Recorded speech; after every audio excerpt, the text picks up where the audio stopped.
পবা বৰ্ষাৰণ্যই অভয়াৰণ্যৰ স্বীকৃতি পাব কেতিয়া শীৰ্ষক আজিৰ এই আলোচনা সত্ৰলৈ আপোনালোক সকলোকে স্বাগতম জনাইছো।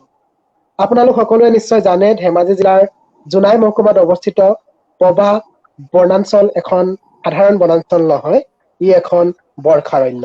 আৰু এই বৰ্ষাৰণ্যখনক অভয়াৰণ্য স্বীকৃতিৰ বাবে প্ৰায় যোৱা 15টা বছৰে বিভিন্ন দল সংগঠনে বিভিন্ন প্ৰকৃতি প্ৰেমীয়ে দাবী উত্থাপন কৰি আহিছে।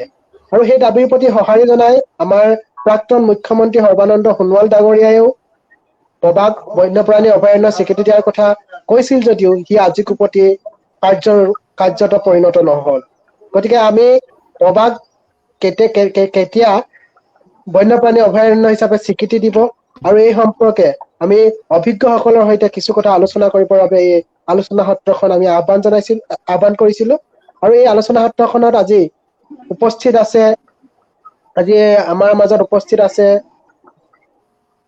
বিশিষ্ট লেখক, ঔপন্যাসিক, নিবন্ধকাৰ ইন্দ্ৰেশ্বৰ পেগু ডাঙৰীয়া, বিশিষ্ট কবি, প্ৰকৃতি কৰ্মী টোখেশ্বৰ মেৰি আগৰৱালা ডাঙৰীয়া, নক্সা আলোচনীৰ সম্পাদক, গৱেষক, প্ৰকৃতি কৰ্মী নৱ কুমাৰ চৌমুৱা ডাঙৰীয়া, নেচাৰ্ছ বেকন ধেমাজিৰ সমন্বয়ক তথা পৰিৱেশ কৰ্মী লেখক যুগল সন্দিকৈ ডাঙৰীয়া আৰু পৰিৱেশ কৰ্মী লেখক তথা মেগামিক্স নেচাৰ ক্লাবৰ দেৱজিৎ ফুকন ডাঙৰীয়া। আমি সকলোকে আজিৰ এই অনুষ্ঠানলৈ স্বাগতম জনাইছো আৰু অনুষ্ঠানটোৰ পৰৱৰ্তী কাৰ্যসূচীসমূহ চলাই নিবৰ বাবে আমাৰ শ্ৰদ্ধাৰ যুগল সন্দিকৈ ডাঙৰীয়াক মই মোৰ ফালৰ পৰা অনুৰোধ জনাইছো। যুগল দা। সকলোকে নমস্কাৰ, ধন্যবাদ মানৱ। আজিৰ এই বিশেষ অনুষ্ঠানটিত উপস্থিত থকা সমল ব্যক্তিক ইতিমধ্যে তুমি পৰিচয় কৰাই দিছাই। সম্ভৱতঃ ইণ্টাৰনেটৰ প্ৰব্লেমৰ কাৰণে ইন্দ্ৰেশ্বৰ পেগু ছাৰ বৰ্তমানলৈকে আমাৰ মাজত সোমোৱা নাই। তথাপিও আমি আজি এই আলোচনা সত্ৰখিনি আগবঢ়াই নিবলৈ প্ৰচেষ্টা কৰিছো। প্ৰথমতে মই নেচাৰ্ছ বেকনে আমি 2006-07 বৰ্ষৰ পৰাই মোৰ আগৰ পৰাও টোখেশ্বৰ মেৰি আগৰৱালা ছাৰ আমাৰ মাজত আছে। তেওঁ সম্ভৱতঃ 1999 চনৰ পৰাই আমাৰ ধেমাজিৰ যিখন পবা বনাঞ্চল আছে, একমাত্ৰ জীৱিত বনাঞ্চল ধেমাজি অঞ্চলৰ, এই বনাঞ্চলখনৰ সংৰক্ষণৰ দিশত বহু বছৰ ধৰি তেওঁ প্ৰায় বিগত 22 বছৰ ধৰি আৰু আমি ডক্টৰ নৱ কুমাৰ চৌমুৱা, মই নিজে যুগল সন্দিকৈ, আমি আমাৰ নেচাৰ্ছ বেকনৰ সংগঠনৰ জৰিয়তে আমি 2006 চনৰ পৰাই এই সংগ্ৰামত জড়িত হৈ আছো। এই দীৰ্ঘ সময় ধৰি আমি এই পবা আমাৰ এই যিখন অস্তিত্ব বৰ্তি থকা অৰণ্য, এইখনক অভয়াৰণ্যৰ মৰ্যাদাৰে যথোচিত সংৰক্ষণৰ দাবী জনাই আহিছো। বিভিন্ন পক্ষক চৰকাৰকো আমি দাবী জনাই আহিছো। কিন্তু পৰ্যায়লৈ উন্নীত হোৱা নাই তথা সংৰক্ষিত হোৱা নাই। গতিকে আমি আজি এই অনুষ্ঠানটি পবা বৰ্ষাৰণ্যই অভয়াৰণ্যৰ মৰ্যাদা পাব কেতিয়া, এই শীৰ্ষক এক আলোচনাৰ আয়োজন কৰিছো। গতিকে আমাৰ মাজত সমল ব্যক্তি কেইবাগৰাকীও আছে। আমি তেখেতলোকৰ পৰা জানিম এই সম্পৰ্কত তেওঁলোকৰ অভিমত কি। গতিকে আমি নেচাৰ্ছ বেকনে এটাই আশা কৰো, যিহেতু ধেমাজি জিলাত 8খনকৈ বনাঞ্চল ইতিমধ্যে ধেমাজি জিলাখনৰ মানচিত্ৰৰ পৰা নিঃশেষ হৈ গৈছে। একমাত্ৰ জীৱিত বনাঞ্চল আমাৰ জোনাই মহকুমাত স্থিত এইখন পবা, যিখন এখন বৰ্ষাৰণ্য, এখন অতি উৎকৃষ্ট অৰণ্য। গতিকে এই বৰ্ষাৰণ্যখন আমি আমাৰ শেষৰখন অৰণ্য আৰু ইয়াক অভয়াৰণ্যলৈ উন্নীত কৰি আইনী প্ৰক্ৰিয়াৰ দ্বাৰা যদিহে ইয়াক সুৰক্ষিত কৰিব নোৱাৰো, তেতিয়াহ'লে আমাৰ ধেমাজিৰ মানচিত্ৰৰ পৰা খুব কম সময়ৰ ভিতৰতে আমাৰ এই অন্তিমখন অৰণ্য নিঃশেষ হৈ যোৱাটো তেনেই দূৰ। গতিকে আমি আশা ৰাখিম আপোনাসকলে এই সম্পৰ্কত যথোচিত পৰামৰ্শ আগবঢ়াব। আমাৰ কৰণীয় কি হব, আমাৰ যুৱ প্ৰজন্মৰ কৰণীয় কি হব। আমি যোৱাটো দেওবাৰতো এই সংক্ৰান্তত জিলাখন লখিমপুৰ আৰু ধেমাজি জিলাৰ যুৱ সমাজক, বিশেষকৈ যুৱ সমাজ আগবাঢ়ি আহিলে দেশৰ প্ৰগতিত নিশ্চয় ত্বৰান্বিত হ'ব প্ৰগতি। সেই ভাবি পবা বনাঞ্চলক লৈও যাতে যুৱ সমাজ সচেতন হয়, এই উদ্দেশ্যে এলানি মত বিনিময় অনুষ্ঠান আয়োজন কৰিছো। তাৰ আমি যথেষ্ট ৰেছপন্স পাইছো বৰ্তমানে। গতিকে আশা ৰাখিম আমাৰ এই পৰ্যায়ক্ৰমে আমাৰ এইবোৰ চলি যাব। আমি যুৱ সমাজক আকৰ্ষিত কৰিবলৈ পৰা, যিহেতু আমাৰ ধেমাজি আৰু লখিমপুৰ জিলাৰ স্থানীয় বাসিন্দাসকলে যেতিয়ালৈকে সজাগ আৰু সচেতন নহব, তেতিয়ালৈকে আমি আমাৰ এই অৰণ্যসমূহক সংৰক্ষিত কৰি ৰখাৰ ক্ষেত্ৰত বিফল হ'ম। গতিকে আশা ৰাখিছো আমাৰ এই নেচাৰেল কৰি অহা সংগ্ৰামৰ লগত আমাৰ ধেমাজিবাসী, লখিমপুৰবাসীকে আদি কৰি বিভিন্ন স্তৰৰ ৰাইজে সহযোগিতা আগবঢ়াব। গতিকে এই বিষয়ে পোনপ্ৰথমে মই আজি আলোচনা সত্ৰৰ মাজলৈ যাব খুজিছো। পোনপ্ৰথমে মই ডক্টৰ নৱকুমাৰ চৌমাক তেখেতৰ অভিমত ব্যক্ত কৰিবলৈ অনুৰোধ জনাইছো।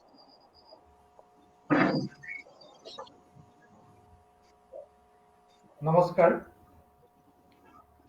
আজি উপস্থিত থকা শ্ৰদ্ধাৰ Lokeswar Miri Agarwala sir, megamix nature ক্লাবৰ আহ্বায়ক তথা ধেমাজি আৰু লখিমপুৰ জিলা অসমৰ এগৰাকী বিশিষ্ট পৰিৱেশ কৰ্মী দেৱজিৎ ফুকন ছাৰ, যুগল সন্দিকৈ, মানস প্ৰতিম দত্ত, সকলোকে ধন্যবাদ জনাইছো। পবা বৰ্ষাৰণ্য অভয়াৰণ্য হ'ব কেতিয়া, এইটো আমাৰ বাবে, আমাৰ প্ৰজন্মৰ বাবে এটা প্ৰত্যাহ্বান নে প্ৰশ্ন, সেই কথাটো আমি এতিয়াও গমি চাব পৰা নাই। ধেমাজিত বা অবিভক্ত লখিমপুৰ জিলাত ব্ৰহ্মপুত্ৰৰ উত্তৰ পাৰত বৰ্তি থকা এখন বৰ্ষাৰণ্য অভয়াৰণ্য হিচাপে স্বীকৃতি দি তাৰ প্ৰকৃত সংৰক্ষণৰ ব্যৱস্থা কৰাটো আজিৰ সময়ৰ বাবে আটাইতকৈ জৰুৰী কাম হৈ পৰিছে। সম্প্ৰতি হিমন্ত বিশ্ব শৰ্মা নেতৃত্বাধীন অসম চৰকাৰে পৰিৱেশ সংৰক্ষণৰ ক্ষেত্ৰত, অসমৰ বনাঞ্চল সংৰক্ষণৰ ক্ষেত্ৰত এটা বিশেষ ভূমিকা গ্ৰহণ কৰি অহা দেখা গৈছে। আমি আশা কৰোঁ যে এইখন চৰকাৰে অন্ততঃ পবাকো অভয়াৰণ্য হিচাপে যাতে স্বীকৃতি দি উচিত সংৰক্ষণৰ ব্যৱস্থা কৰে, সেয়া লক্ষণীয় হ'ব। ধেমাজি বা অবিভক্ত লখিমপুৰ জিলাৰ বনাঞ্চল বুলি ক'লেই মোৰ জেনকিন্সৰ এটা টোকালৈ মনত পৰে। জেনকিন্স চাহাবে অবিভক্ত লখিমপুৰ জিলা ভ্ৰমণ কৰোঁতে তেওঁ ধেমাজি জিলাৰ পৰিৱেশ সম্পৰ্কে এটা গুৰুত্বপূৰ্ণ মত ব্যক্ত কৰি গৈছে। ঠিক একেধৰণে হোমেন বৰগোহাঁই, আমাৰ সময়ৰ ৰূপকাৰ হোমেন বৰগোহাঁইয়েও অবিভক্ত লখিমপুৰ জিলাৰ পৰিৱেশ আৰু পৰিস্থিতি সম্পৰ্কে তেখেতৰ এখন ৰচনাত এটি অভিমত ব্যক্ত কৰি গৈছে। হোমেন বৰগোহাঁয়ে তেওঁ সেই ৰচনাখনত উল্লেখ কৰিছে যে ঢকুৱাখানাৰ পৰা ধেমাজিলৈ অহা সেই বাটছোৱা আছিল সেই সময়ছোৱাত অটব্য অৰণ্য। সেয়া আজিৰ পৰা হয়তো 70-80 বছৰৰ আগৰ কথা ক'ব পাৰি। হোমেন বৰগোহাঁই সেই অটব্য অৰণ্যৰ মাজেৰে আহি থাকোঁতে তেওঁ নিজেই অনুভৱ কৰিছিল যে সেই অৰণ্য আচলতে ৱৰ্ডছৱৰ্থে লিখা কবিতাৰ ওল্ডছ হাক্সলি নামৰ এজন সমালোচকে সমালোচনা কৰিবলৈ যাওঁতে দক্ষিণ আফ্ৰিকাৰ সেই ৰেইন ফৰেষ্টৰ যি চিত্ৰবৎ বৰ্ণনা আগবঢ়াইছে, সেই বৰ্ণনাৰ সৈতে একেই সামঞ্জস্যপূৰ্ণ। হোমেন বৰগোহাঁই এই কথাটোৱেই ঐতিহাসিকভাৱে সত্য যে প্ৰাচীন সেই ধেমাজি অঞ্চলটো, অবিভক্ত লখিমপুৰ অঞ্চলটো, ঢকুৱাখানাৰ পৰা ধেমাজি, জোনাই, পাছিঘাট অঞ্চলটো হয়তো সেই তেনেকুৱা ধৰণৰ অটব্য অৰণ্যৰে ভৰপূৰ হৈ আছে। স্বাধীনতাৰ পাছত এই বিগত সময়ছোৱাত সেই অৰণ্য কলৈ গ'ল, কি হ'ল, সেইবিলাকৰ উত্তৰ আমি নাপাওঁ।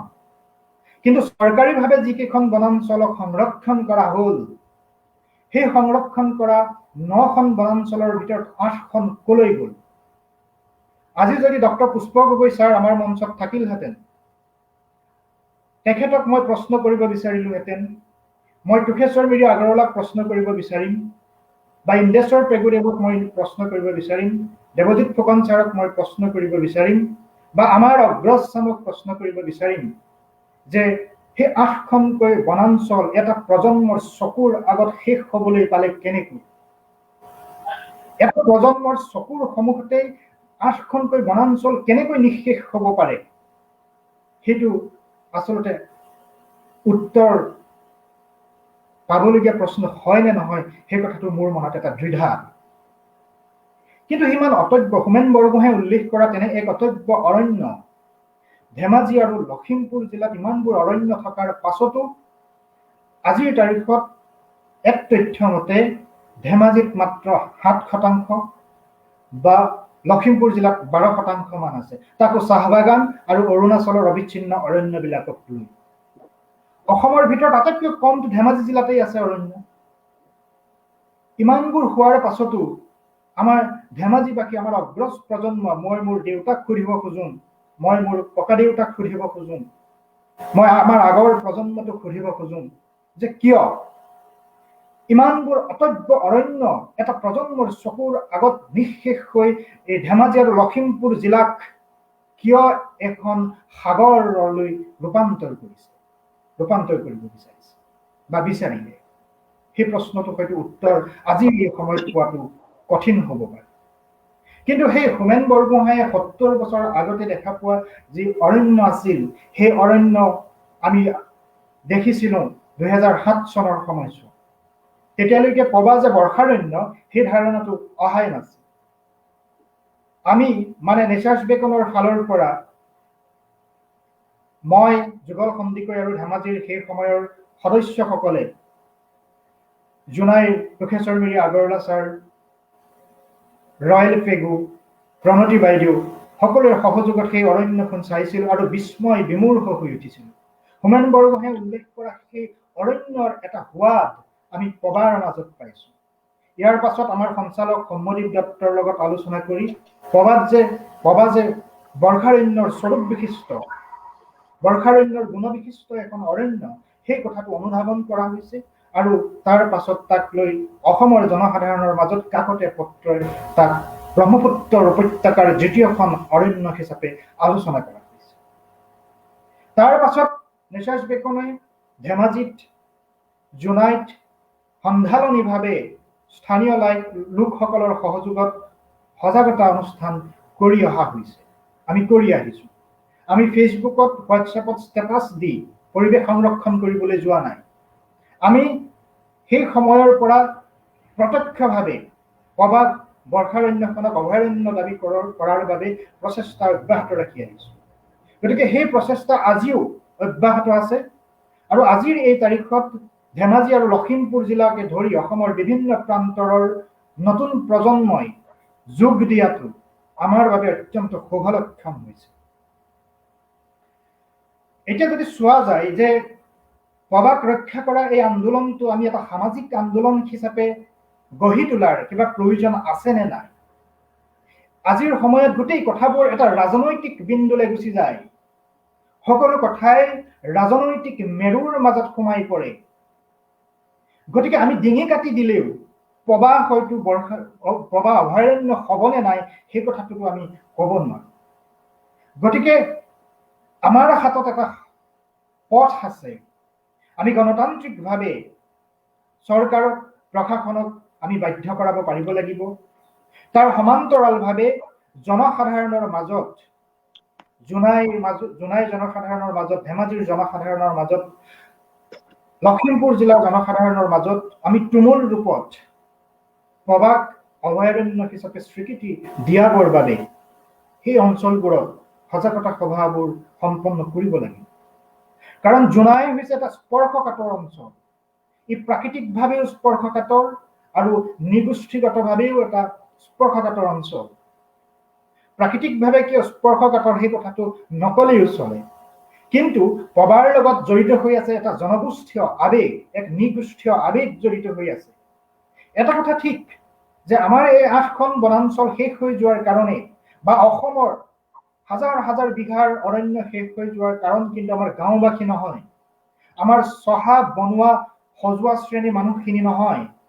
কোনো মানুহে ভাত সাজ খাবৰ কাৰণে এখন অৰণ্য কাটি শেষ কৰি দিব নোৱাৰে এখন গাঁওবাসীয়ে।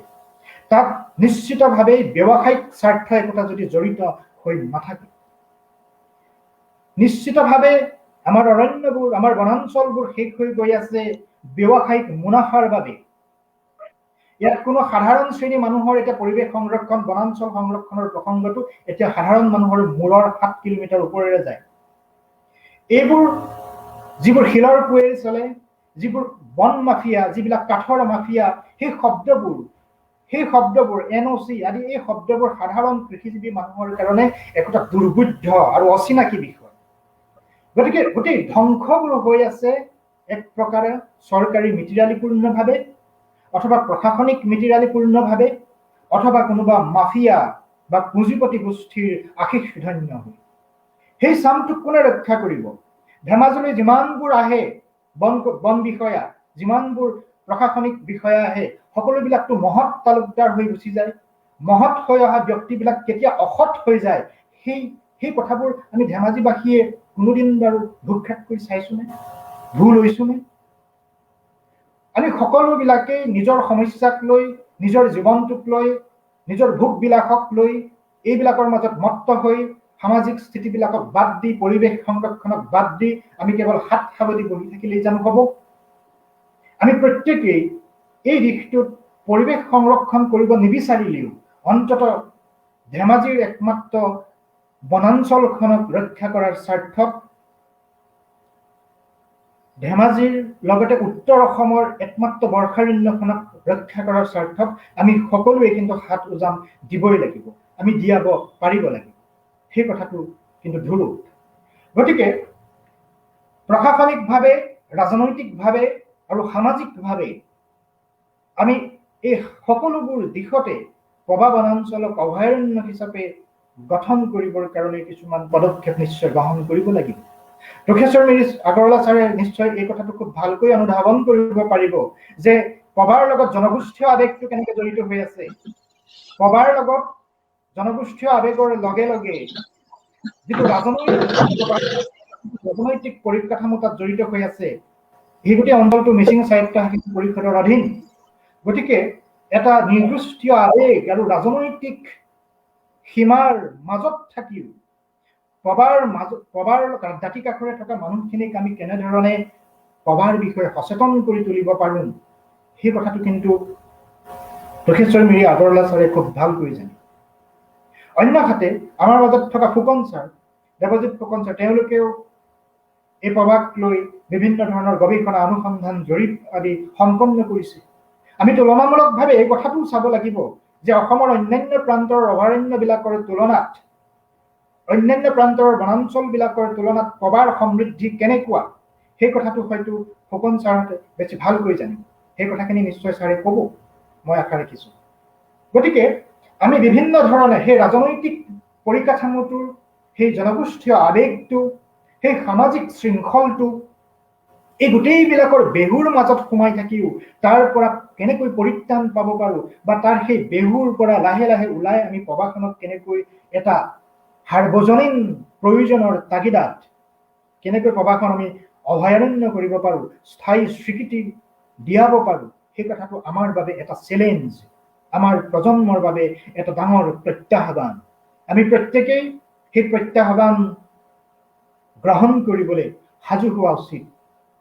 আৰু ধেমাজি, লখিমপুৰ তথা সদৌ অসমবাসীক আমি এই কথাটোতে অনুৰোধ কৰোঁ, মিচিং স্বায়ত্তশাসিত পৰিষদৰ বিষয়ববীয়া কৰ্তৃপক্ষক অনুৰোধ কৰোঁ, অসম চৰকাৰক অনুৰোধ কৰোঁ যে এই দিশবোৰ চালি জাৰি চাওক, উত্তৰ অসমৰ একমাত্ৰ বৰ্ষাৰণ্য পবা অভয়াৰণ্য স্বীকৃতি দিয়ক।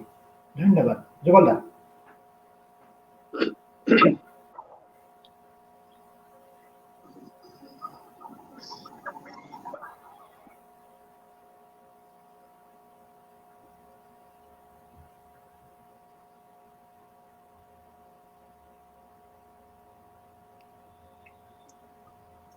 যুগল শব্দ অহা নাই। ক্ষমা কৰিব, মাইকটো মিউট হৈ গৈছিল। আহিছে। এতিয়া শুনিছে? এইটো ধন্যবাদ নৱকুমাৰ চমুৱা, যথেষ্টখিনি গুৰুত্বপূৰ্ণ দিশ উপস্থাপন কৰিলে তোমাৰ বক্তব্য। এতিয়া কথাটো হ'ল কি, সঁচা কথা, ৰাজনৈতিক সদিচ্ছা অবিহনে আমি যিমানেই যি নকৰো কিয় পবাক প্ৰকৃতাৰ্থত এখন অভয়াৰণ্য উন্নীত কৰাটো সম্ভৱপৰ নহয়। গতিকে ৰাজনৈতিক সদিচ্ছা লাগিবই। আমি আমাৰ প্ৰচেষ্টাৰ জৰিয়তে আমি যাতে ৰাজনৈতিক সদিচ্ছাটো যোগাই তুলিব পাৰো। বিশেষকৈ এই সময়ত মুখ্যমন্ত্ৰী ডক্টৰ হিমন্ত বিশ্ব শৰ্মা ডাঙৰীয়াই যথেষ্ট গুৰুত্ব সহকাৰে এই বিষয়টো লৈ আমাৰ দিহিং পাটকাইকে আদি কৰি ৰায়মনা আৰু শেহতীয়াকৈ বাজেটত আমাৰ নেচেপাইখনৰ দাবীৰ প্ৰতি সঁহাৰি জনাই অজগৰ পাহাৰ অভয়াৰণ্যক বন্যপ্ৰাণী অভয়াৰণ্যলৈ, অজগৰ পাহাৰ বনাঞ্চলক বন্যপ্ৰাণী অভয়াৰণ্যলৈ উন্নীতকৰণৰ পদক্ষেপ গ্ৰহণ কৰিছে। এই নিশ্চয় প্ৰশংসনীয়। আমি নেচাছবেকনে আদৰণি জনাইছো এই পদক্ষেপক। এতিয়া আমি আমাৰ পবাৰ ক্ষেত্ৰত পবাক কেনেকৈ এই ৰাজনৈতিক পবাৰ কাৰণে আমি ৰাজনৈতিক সদিচ্ছাটো জগাই তুলিব পাৰো, তাৰ কাৰণে নিশ্চয় আমাৰ কৰণীয় যথেষ্টখিনি আছে।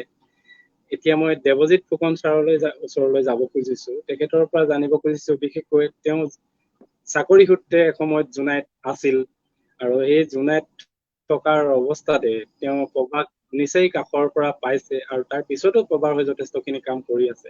কিন্তু সেই সময়ত তেওঁ হয়তো বেচৰকাৰীভাৱে সম্ভৱতঃ প্ৰথম এটা জৰীপ কাৰ্য চলাইছিলে পবাত, যিটো জৰীপৰ আধাৰতে বৰ্তমানে বহুখিনি কাম কাজৰ অগ্ৰগতি হৈছে। আমি জানিব বিচাৰিম সেই সময়ৰ পবা আৰু বৰ্তমানৰ পবা আৰু অসমৰ বিভিন্ন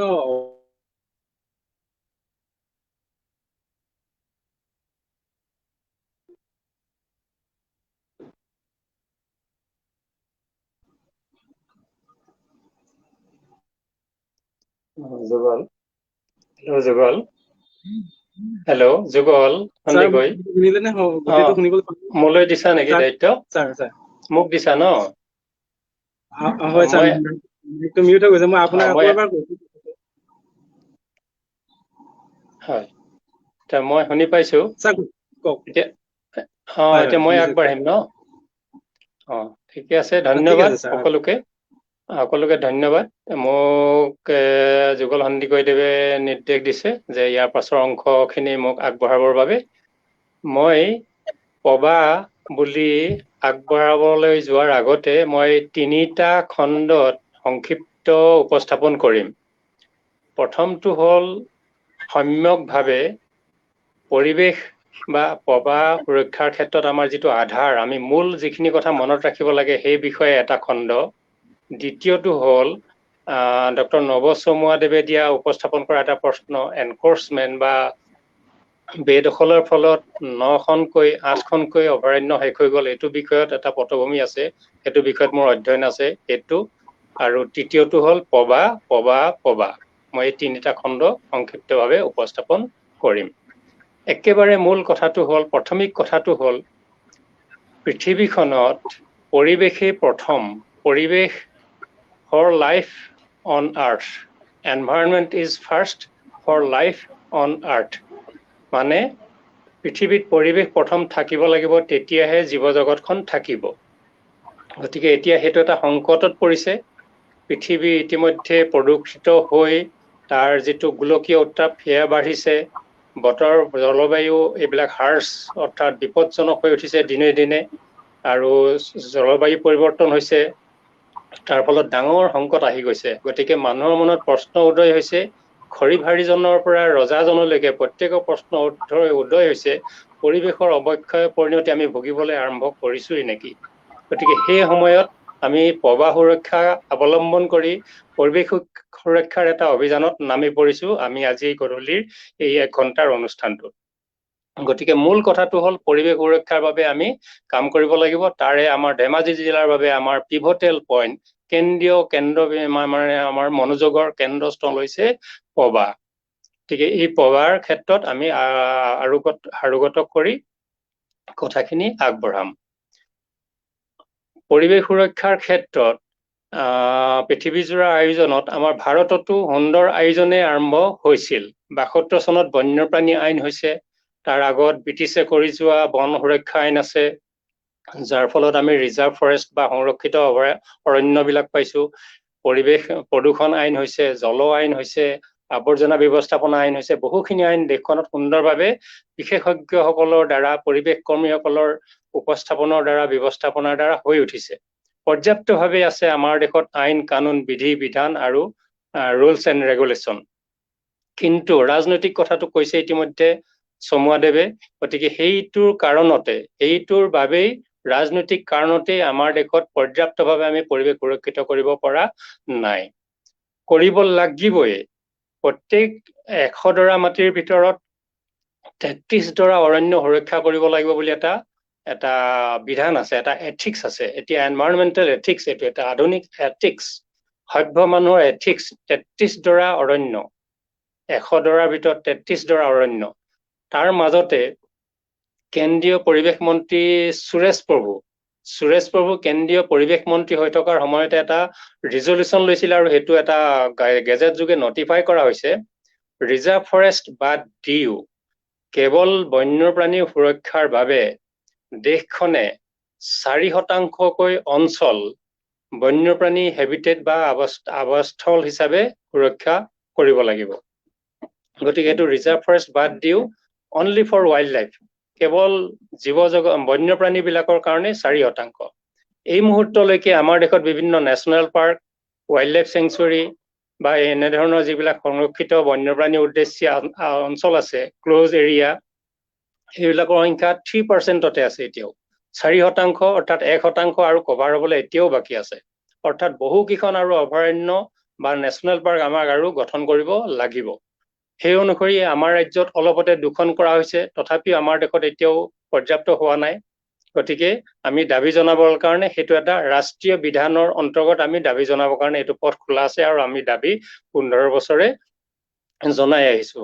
আনকি প্ৰসিদ্ধ কথাটো হ'ল অসম সাহিত্য সভায়ো 2010 চনত বিশেষভাৱে এটা ৰিজলিউশ্যন লৈ দিছে, আৰু 20 চনত তেতিয়াৰ আমাৰ মুখ্যমন্ত্ৰীয়েও ঘোষণাই দি আহিছে এখন অভয়াৰণ্য হ'ব লাগিব বুলি। সেইটো হ'ল মই এটা প্ৰথম খণ্ড কথাটো ক'লো। এতিয়া দ্বিতীয় খণ্ডটোলৈ যাওঁ, সেইটো হ'ল 9খন অভয়াৰণ্যৰ, ধেমাজি জিলাৰ 9খন অভয়াৰণ্যৰ এই 8খন যে শেষ হৈ গ'ল, এইটো বিষয়ত অধ্যয়ন এটা আছিল। সেই অধ্যয়নটোৰ কথাত মই অকণমান আগলৈ যাব লাগিব। 97ত অৰ্ডাৰ্ছ বাই গভৰ্ণৰ, গেজেট অফ আছামত 23খন জিলা আছিলে তেতিয়া অসমত। 23খন জিলাৰ 23জন ৱাৰ্ডেনক ৰাজ্যত প্ৰথমবাৰৰ বাবে নিযুক্তি দিছিল। তেতিয়া অসমত 23খনেই জিলা আছিল। এতিয়া ধেমাজি জিলাত প্ৰথমবাৰৰ বাবে নটিফাইড কৰিলে, এই অভাজনক দায়িত্ব দিছিলে ডিষ্ট্ৰিক্ট অনাৰী ৱাইল্ড লাইফ হিচাপে। সেই সময়ত আছিলে কে সিনহা গভৰ্ণৰ, তেওঁ অৰ্ডাৰ কৰা হৈছিলে। সেই সময়ত মই তেতিয়া ধেমাজিৰ পৰা বাহিৰত চাকৰিত আছিলো। মই কিবা সূত্ৰে জোনাইলৈ মই ট্ৰান্সফাৰ পালো। গতিকে মই জোনাইত থাকিবলৈ হোৱাত বহু পৰিমাণে মই চাপি যাব পাৰিলো ধেমাজিৰ বিভিন্ন অৰণ্যবিলাকলৈ। গতিকে মই তাত চাকৰি সূত্ৰে, যিহেতু বেংকৰ চাকৰি, মোৰ সময় অতি কম, তাৰ মাজতো প্ৰত্যেকটো বন্ধ দিন মই ব্যৱহাৰ কৰিছিলো ধেমাজিখন চলাথ কৰিবৰ কাৰণে। আৰু তাতে মই কৰিবলৈ যাওঁতে সেই সময়ত প্ৰবাসনৰ ইমান এটা যে গূঢ়াৰ্থ আছে, পৰিৱেশগত, বন্যপ্ৰাণীগত বা এথনিক, মানে যিটো পৰম্পৰাগত ব্যৱহাৰ হিচাপে ইমান এটা গুৰুত্ব আছে, এই কথাটো প্ৰথম অৱস্থাত জনাই নাছিলো জোনাইলৈ যোৱাৰ আগত। গতিকে মই প্ৰবাহটো প্ৰৱেশ কৰিবলৈ আৰম্ভ কৰিলো। তেনেকৈ চিমেণ্ট চাপৰি, তেলেম আদি কৰি আনকি জামজিং, চেঙাজানলৈকে গোটেইখিনিতে মই ফুৰিছিলো। বাইচাইকেল লৈ বেছি অংশ ফুৰিছিলো, জীপ লৈ গৈছিলো। তেতিয়া মই এই প্ৰবাসনলৈ যোৱাটো আৰম্ভ হৈছিলে 99 চনৰ শেষৰ ফালে। মই 99 চনৰ জানুৱাৰীত জোনাইলৈ গলো আৰু শেষৰ ফালে গৈছিলো। তেতিয়ালৈকে পৰিৱেশ বিষয়ক বিশেষ এটা প্ৰস্তুতি জোনাইত স্থানীয়ভাৱে হোৱা নাছিল। তেনে সময়তে অলপমান অধ্যয়নৰ কাম কৰিবলৈ যাওঁতে, সেই সময়ত আছিলে চিফ ৱাইল্ড লাইফ ৱাৰ্ডেন আছিলে স্বৰ্গীয় সোণাধৰ দলে। তাত যিখিনি এনক্ৰচমেণ্ট আছে সেইখিনি অধ্যয়ন কৰোঁতে আমি গম পাইছিলো সমগ্ৰ ধেমাজি জিলাখনত 9খন ৰিজাৰ্ভ ফৰেষ্টৰ ভিতৰত 9খনতেই এনক্ৰচমেণ্ট অৰ্থাৎ অনুপ্ৰৱেশ আছে। এই অনুপ্ৰৱেশ হৈছিলে 5খন জিলাৰ পৰা। লখিমপুৰ, ধেমাজিৰ এটা অংশ, তিনচুকীয়া, ডিব্ৰুগড় আৰু কোকৰাঝাৰ। বিভিন্ন মানুহে 70 দশকৰ নহয় 80 দশকৰ আৰম্ভণিৰ পৰা বিভিন্ন জিলাৰ পৰা ট্ৰেইনেৰে বা বিভিন্ন প্ৰকাৰে আহি তাত এনফৰ্চমেণ্ট অৰ্থাৎ সোমাইছিলেহি। সেই সময়ত চৰকাৰৰ যিটো চৰিত্ৰ আছিলে অৰ্থাৎ ভোট বেংক, গতিকে অনুপ্ৰৱেশটো চিধা গৈ অনুপ্ৰৱেশে ৰিজাৰ্ভ ফৰ্চবিলাককে উচ্ছেদ কৰা আৰম্ভ কৰিলে। গতিকে সেই অনুপ্ৰৱেশৰ দ্বাৰা ধেমাজি জিলাত 169খন গাঁও ৰিজাৰ্ভ ফৰেষ্টৰ ওপৰত আছে, 120খন LP স্কুল ৰিজাৰ্ভ ফৰেষ্টৰ ওপৰত আছে, ধেমাজি জিলাৰ 20খন হাইস্কুল ৰিজাৰ্ভ ফৰেষ্টৰ ওপৰত আছে, জোনাই মহকুমাৰ 15টা পঞ্চায়তৰ 8টা আছে ৰিজাৰ্ভ ফৰেষ্টৰ ওপৰত। সেইখিনি হ'ল তথ্য। গতিকে যি কি নহওক, এই ৰিজাৰ্ভ ফৰেষ্ট কেইখন কেনেকৈ নাইকিয়া হ'ল সেই কথাখিনি সেয়া।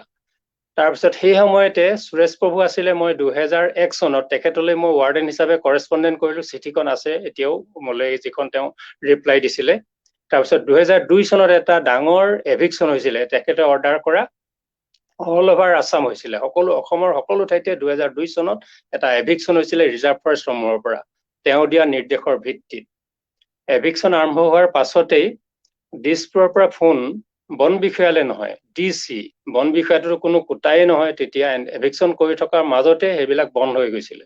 DC লৈ আহিছিলে নিৰ্দেশনা, ইটো আহিছিলে, মোলৈ ইণ্টেলিজেন্সে খবৰ দিছিলে আপুনি অধ্যয়নৰ কাৰণে ভিতৰুৱা অঞ্চললৈ আৰু যোৱা বন্ধ কৰক। 2002 চনৰ কথা এইটো। গতিকে সেইখিনি হ'ল সেই সময়ৰ কথা। তাৰ মাজতো সেই 2002 আগৰ সময়ছোৱাত মই নিয়মিত পবালৈ, লগত আৰু এজন ব্যক্তি আছিলে, তেওঁ হ'ল ইলেকশ্যন অফিচাৰ বিবেকানন্দ ফুকন, সেই সময়ত আছিলে। তেখেতক জনোৱাৰ পাছত তেখেতো লগ লাগিলে, আৰু তেখেত যেতিয়া লগ লাগিলে আৰু কেইজনমান মানুহ ওলাই আহিল। তাৰ সন্মুখত এজন আমাৰ অংশীদাৰ আজি টুখেশ্বৰ মিৰি আগৰৱালাদেৱ, শৈলধৰ পেগু, আৰু সেই সময়ত আছিলে ডি ৰাম কুম্বাং। এনেধৰণে কেইজনমান ব্যক্তি ওলাই আহিলে। ওলাই অহাৰ ফলত জোনাইত এটা জাগৰণ আৰম্ভ হ'ল পৰিৱেশ বিষয়ক, আৰু তাৰ আধাৰত 3 দিনীয়া এটা যুৱ প্ৰশিক্ষণ হৈছিল জোনাই হায়াৰ ছেকেণ্ডেৰীখনত। সেই প্ৰশিক্ষণত বিভিন্নজন পৰিৱেশ কৰ্মী, সৌম্যদীপ দত্ত আদিও আহিছিলে। আমি প্ৰশিক্ষণ দি এটা ডাঙৰ পৰিৱেশ কৰ্মী দল সৃষ্টি কৰা বুলি ক'ব পাৰি। আৰু সেই সময়তে আৱিষ্কাৰ হ'লে এইজন ব্যক্তি টুখেশ্বৰ মিৰি আগৰৱালা। সেই সময়ত ৰয়েল পেগু সাংবাদিকতা আৰম্ভ কৰিছে, চেমনীয়া ল'ৰা। তেনেকে শৈলধৰ পেগু আৰু কেইজনমানৰ নাম এই মুহূৰ্তত মনলৈ অহা নাই, সাংবাদিকতাৰ লগত জড়িত। গতিকে তাত এটা আন্দোলন আৰম্ভ হ'ল, আৰু পৰিৱেশ বিষয়ত মানুহৰ সজাগতা, বিশেষভাৱে এটা মুহূৰ্ততে যেন চুইচ টিপি এটা পৰিৱেশ বিষয়ৰ এটা কাম আৰম্ভ হৈ গ'ল জোনাই নগৰখনত, জোনাই অঞ্চলটোত। গতিকে সেইটো হ'ল ডক্টৰ চমুৱাদেৱে কৰা প্ৰশ্নৰ অলপ হ'লেও থকা উত্তৰ। সেই সময়ত মই আমাৰ অসম কাকতত, যিহেতু মই যত্ন কৰিছিলোঁ এভিকশ্যন বা এইটো বন্ধ কৰিবৰ কাৰণে, প্ৰবাদ হোৱা এনক্ৰচমেণ্টৰ সম্পৰ্কত বা বিভিন্ন উপদ্ৰৱ আছে, অৰুণাচলৰ পৰা চিকাৰী আহে, অসমৰ ভিতৰৰো আহে, এইখিনি বন্ধ কৰিবৰ কাৰণে মই যত্ন কৰি চিঠি লিখিছিলোঁ চিফ ৱাইল্ড লাইফ ৱাৰ্ডেন। মই সোণাধৰ দলে তেখেতৰ পৰা বেছি সঁহাৰি, অৰ্থাৎ সেই সময়ত তেওঁলোক হাত ভৰি বন্ধাৰ দৰে। তেখেতৰ বিৰুদ্ধে মই আমাৰ অসমত লিখিছিলোঁ এটা কোৱাৰ্টাৰ পেজ, যে অদক্ষ বিষয়াক দায়িত্ব দিয়া হৈছে চিফ ৱাইল্ড লাইফ ৱাৰ্ডেনৰ। গতিকে সেইটো মনৰ ক্ষোভত এতিয়া যিটো আমাৰ ক্ষোভ সৃষ্টি হৈছে, আমাৰ চমুৱাদেৱৰ কঠোৰ পৰিশ্ৰম কৰিছে ফলাফলৰ ক্ষেত্ৰত ৰাজনৈতিক এনেধৰণৰ অথালি পথালি, গতিকে আমি ক্ষোভ আমাৰ সৃষ্টি হোৱাটো স্বাভাৱিক। আৰু মোৰ সেই ক্ষোভত মই তেখেতক চিফ ৱাইল্ড লাইফ ৱাৰ্ডেনৰ এগেইনষ্টে এজন ডিষ্ট্ৰিক্ট অনাৰী ৱাইল্ড লাইফ ৱাৰ্ডেনে লিখিছিলোঁ। সেইটো আমাৰ অসম কাকতত এতিয়াও আছে কপি, বা এইখিনি তেখেতে নিৰুত্তৰ হৈ থাকিব লগা হৈছিলে, অৰ্থাৎ হাত ভৰি বন্ধাৰ দৰে। দিছপুৰৰ পৰা নহয়, দিল্লীৰ পৰা এনক্ৰচমেণ্টক পৃষ্ঠপোষকতা আছিলে ৰাজনৈতিকভাৱে। গতিকে সেইটো হ'ল মই দ্বিতীয় খণ্ডটো ক'লো। গতিকে এতিয়া পাছৰ শেষৰ অংশটো মই যিটো ক'ম, পাছত থাকিলে আকৌ ভাগ ল'ম, সেয়া হ'ল পবা। পবা নিজস্বভাৱে পবা হ'ল এনে এটা ভৌগোলিকভাৱে অৱস্থিত এখন স্থান, আৰু পবা নিজস্বভাৱে নিজৰ গৰ্ভত এনেধৰণৰ পৰিৱেশগত প্ৰসিদ্ধ অঞ্চল, তাৰ মই 3টা শব্দেৰে পবা বুলি ক'ব লগা হৈছে। পবাৰ যিটো অন্তৰ্গত যিটো পৰিৱেশগত বৈচিত্ৰ্য, পৰিৱেশৰ বিভিন্ন স্তৰ আছে। আমি যদি মৰুভূমিলৈ যাওঁ, তাত পৰিৱেশৰ এটাই স্তৰ দেখিম, বালি বালি বালি, কেৱল বালি, একক পৰিৱেশ। কিন্তু পবাৰ ভিতৰলৈ সোমাই গ'লে আমি পৰিৱেশ তাত দেখো শতাধিক। তৰাণী এডৰা আছে, দলনি এখন আছে, জোপোহানি এডৰা আছে, ঘাঁহনি এডৰা আছে, মেটেকানি এডৰা আছে, গভীৰ অৰণ্য এডৰানি আছে, জোপোহানি এডৰা আছে। বিভিন্ন ধৰণৰ পৰিৱেশৰ সমাহাৰেৰে পবাখন সৃষ্টি হৈছে। আকৌ ভৌগোলিকভাৱে পবা এনেকুৱা ঠাইত আছে, পবাৰ পৰা দক্ষিণ পশ্চিমে আছে ডিব্ৰু ছৈখোৱা ৰাষ্ট্ৰীয় উদ্যান, পূবলে আছে ডিৰিং অৰুণাচলৰ চেংচুৰীখন। গতিকে তাৰ মাজত পবাখনে নিজস্বভাৱে এটা ডাঙৰ বন্যপ্ৰাণীৰ বাবে ডাঙৰ ভূমিকা পালন কৰি আহিছে। এইটো হ'ল বন্যপ্ৰাণী কৰিডৰ। আমি তৃষ্টি থাকিবলৈ হয়তো এটা কোঠাতে আমি গোটেই জীৱন পাৰ কৰি দিব পাৰিম, আমাৰ সমস্যা নাই, কাৰণ আমি পৰিৱেশ নিৰ্ভৰ নহয়। কাৰণ আমি কোঠাটোৰ ভিতৰত ভাত পালো, শাক পালো, বতাহ পালো, পানী পালো, হৈ গ'ল। কিন্তু বন্যপ্ৰাণী সেইটো নহব। সিহঁতে তৃষ্টি থাকিবলৈ, বংশ বৃদ্ধি কৰিবলৈ, খাবৰ বাবে, বিশেষ লুণীয়া মাটি বিচাৰিবৰ কাৰণে, বিশেষ উদ্ভিদ বিচাৰিবৰ কাৰণে সিহঁতে বহু বাট প্ৰব্ৰজন কৰিব লগা হয়। গতিকে সেই প্ৰব্ৰজনৰ বাবে আমি সিহঁতক সেই ঠাইখিনি দিব লাগিব। এইটোক বন্যপ্ৰাণী কৰিডৰ বুলি কয়। হাতীৰ ক্ষেত্ৰত হাতীপতি বুলি কোৱা হয়, এনেধৰণৰ। যিটো আমি পৰিৱেশবিদজনেহে কথাটো বুজি পাব, সাধাৰণ মানুহে বুজিবলৈ টান পাব পাৰে। গতিকে পবা মধ্যৱৰ্তী স্থানত এনেধৰণৰ এটা ক্ৰুচিয়েল, এনেকুৱা এটা গুৰুত্বপূৰ্ণ স্থানত আছে। পবা বন্যপ্ৰাণী অভয়াৰণ্য নহয় নোৱাৰে। 1000জন পৰিৱেশবিদ আনিলেও, বন্যপ্ৰাণী বিশেষজ্ঞ আনিলে 999 জনে ক'ব পবা বন্যপ্ৰাণী অভয়াৰণ্য হবই লাগিব, কাৰণ সৌখন ডিব্ৰু ছৈখোৱা, সৌখন ডিৰিং, আৰু এইটো মানে পবা।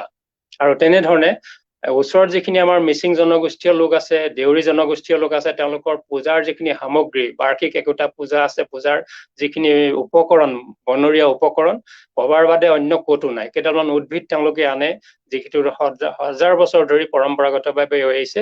পবাই হ'ল তাৰ একমাত্ৰ চ'ৰ্চ। অন্যটো হ'ল পবাই জোনাই নগৰখন শীতল কৰি ৰাখিছে, অক্সিজেন যোগান দি ৰাখিছে।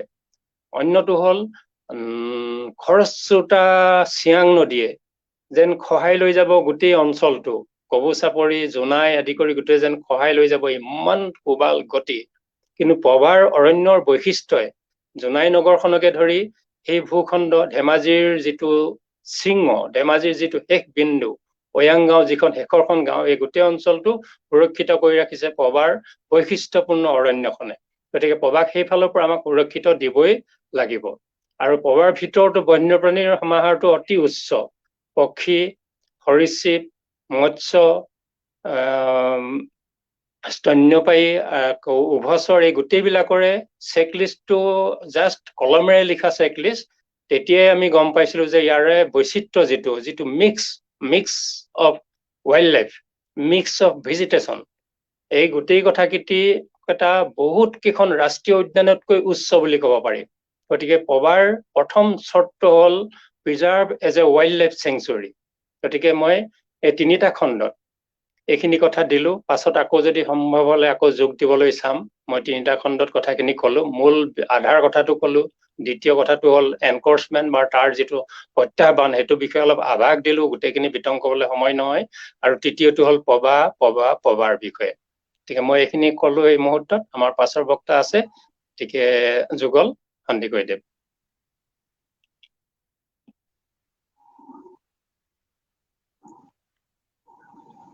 ধন্যবাদ ছাৰ। আপুনি 3টা খণ্ডত যথেষ্ট গুৰুত্বপূৰ্ণ কথা উপস্থাপন কৰিলে। বিশেষকৈ পবাৰ বৈশিষ্ট্যৰাজিৰ কথা আপুনি উল্লেখ কৰিলে, যিখিনি হয়তো আমাৰ যুৱ প্ৰজন্মৰ যিসকল বহুতেই হয়তো নাজানে পবাৰ বিষয়ে, নিশ্চয় উপকৃত হৈছে এই কাৰণটোত। আপোনাৰ পৰা ভালেখিনি কথা জানিব পাৰিলে। আমি নিশ্চয় পৰৱৰ্তী সময়ত আপোনাৰ ওচৰলৈ পুনৰ যাম। আমাৰ মাজত ইন্দ্ৰেশ্বৰ পেগু ছাৰ আহিছেনে মানস?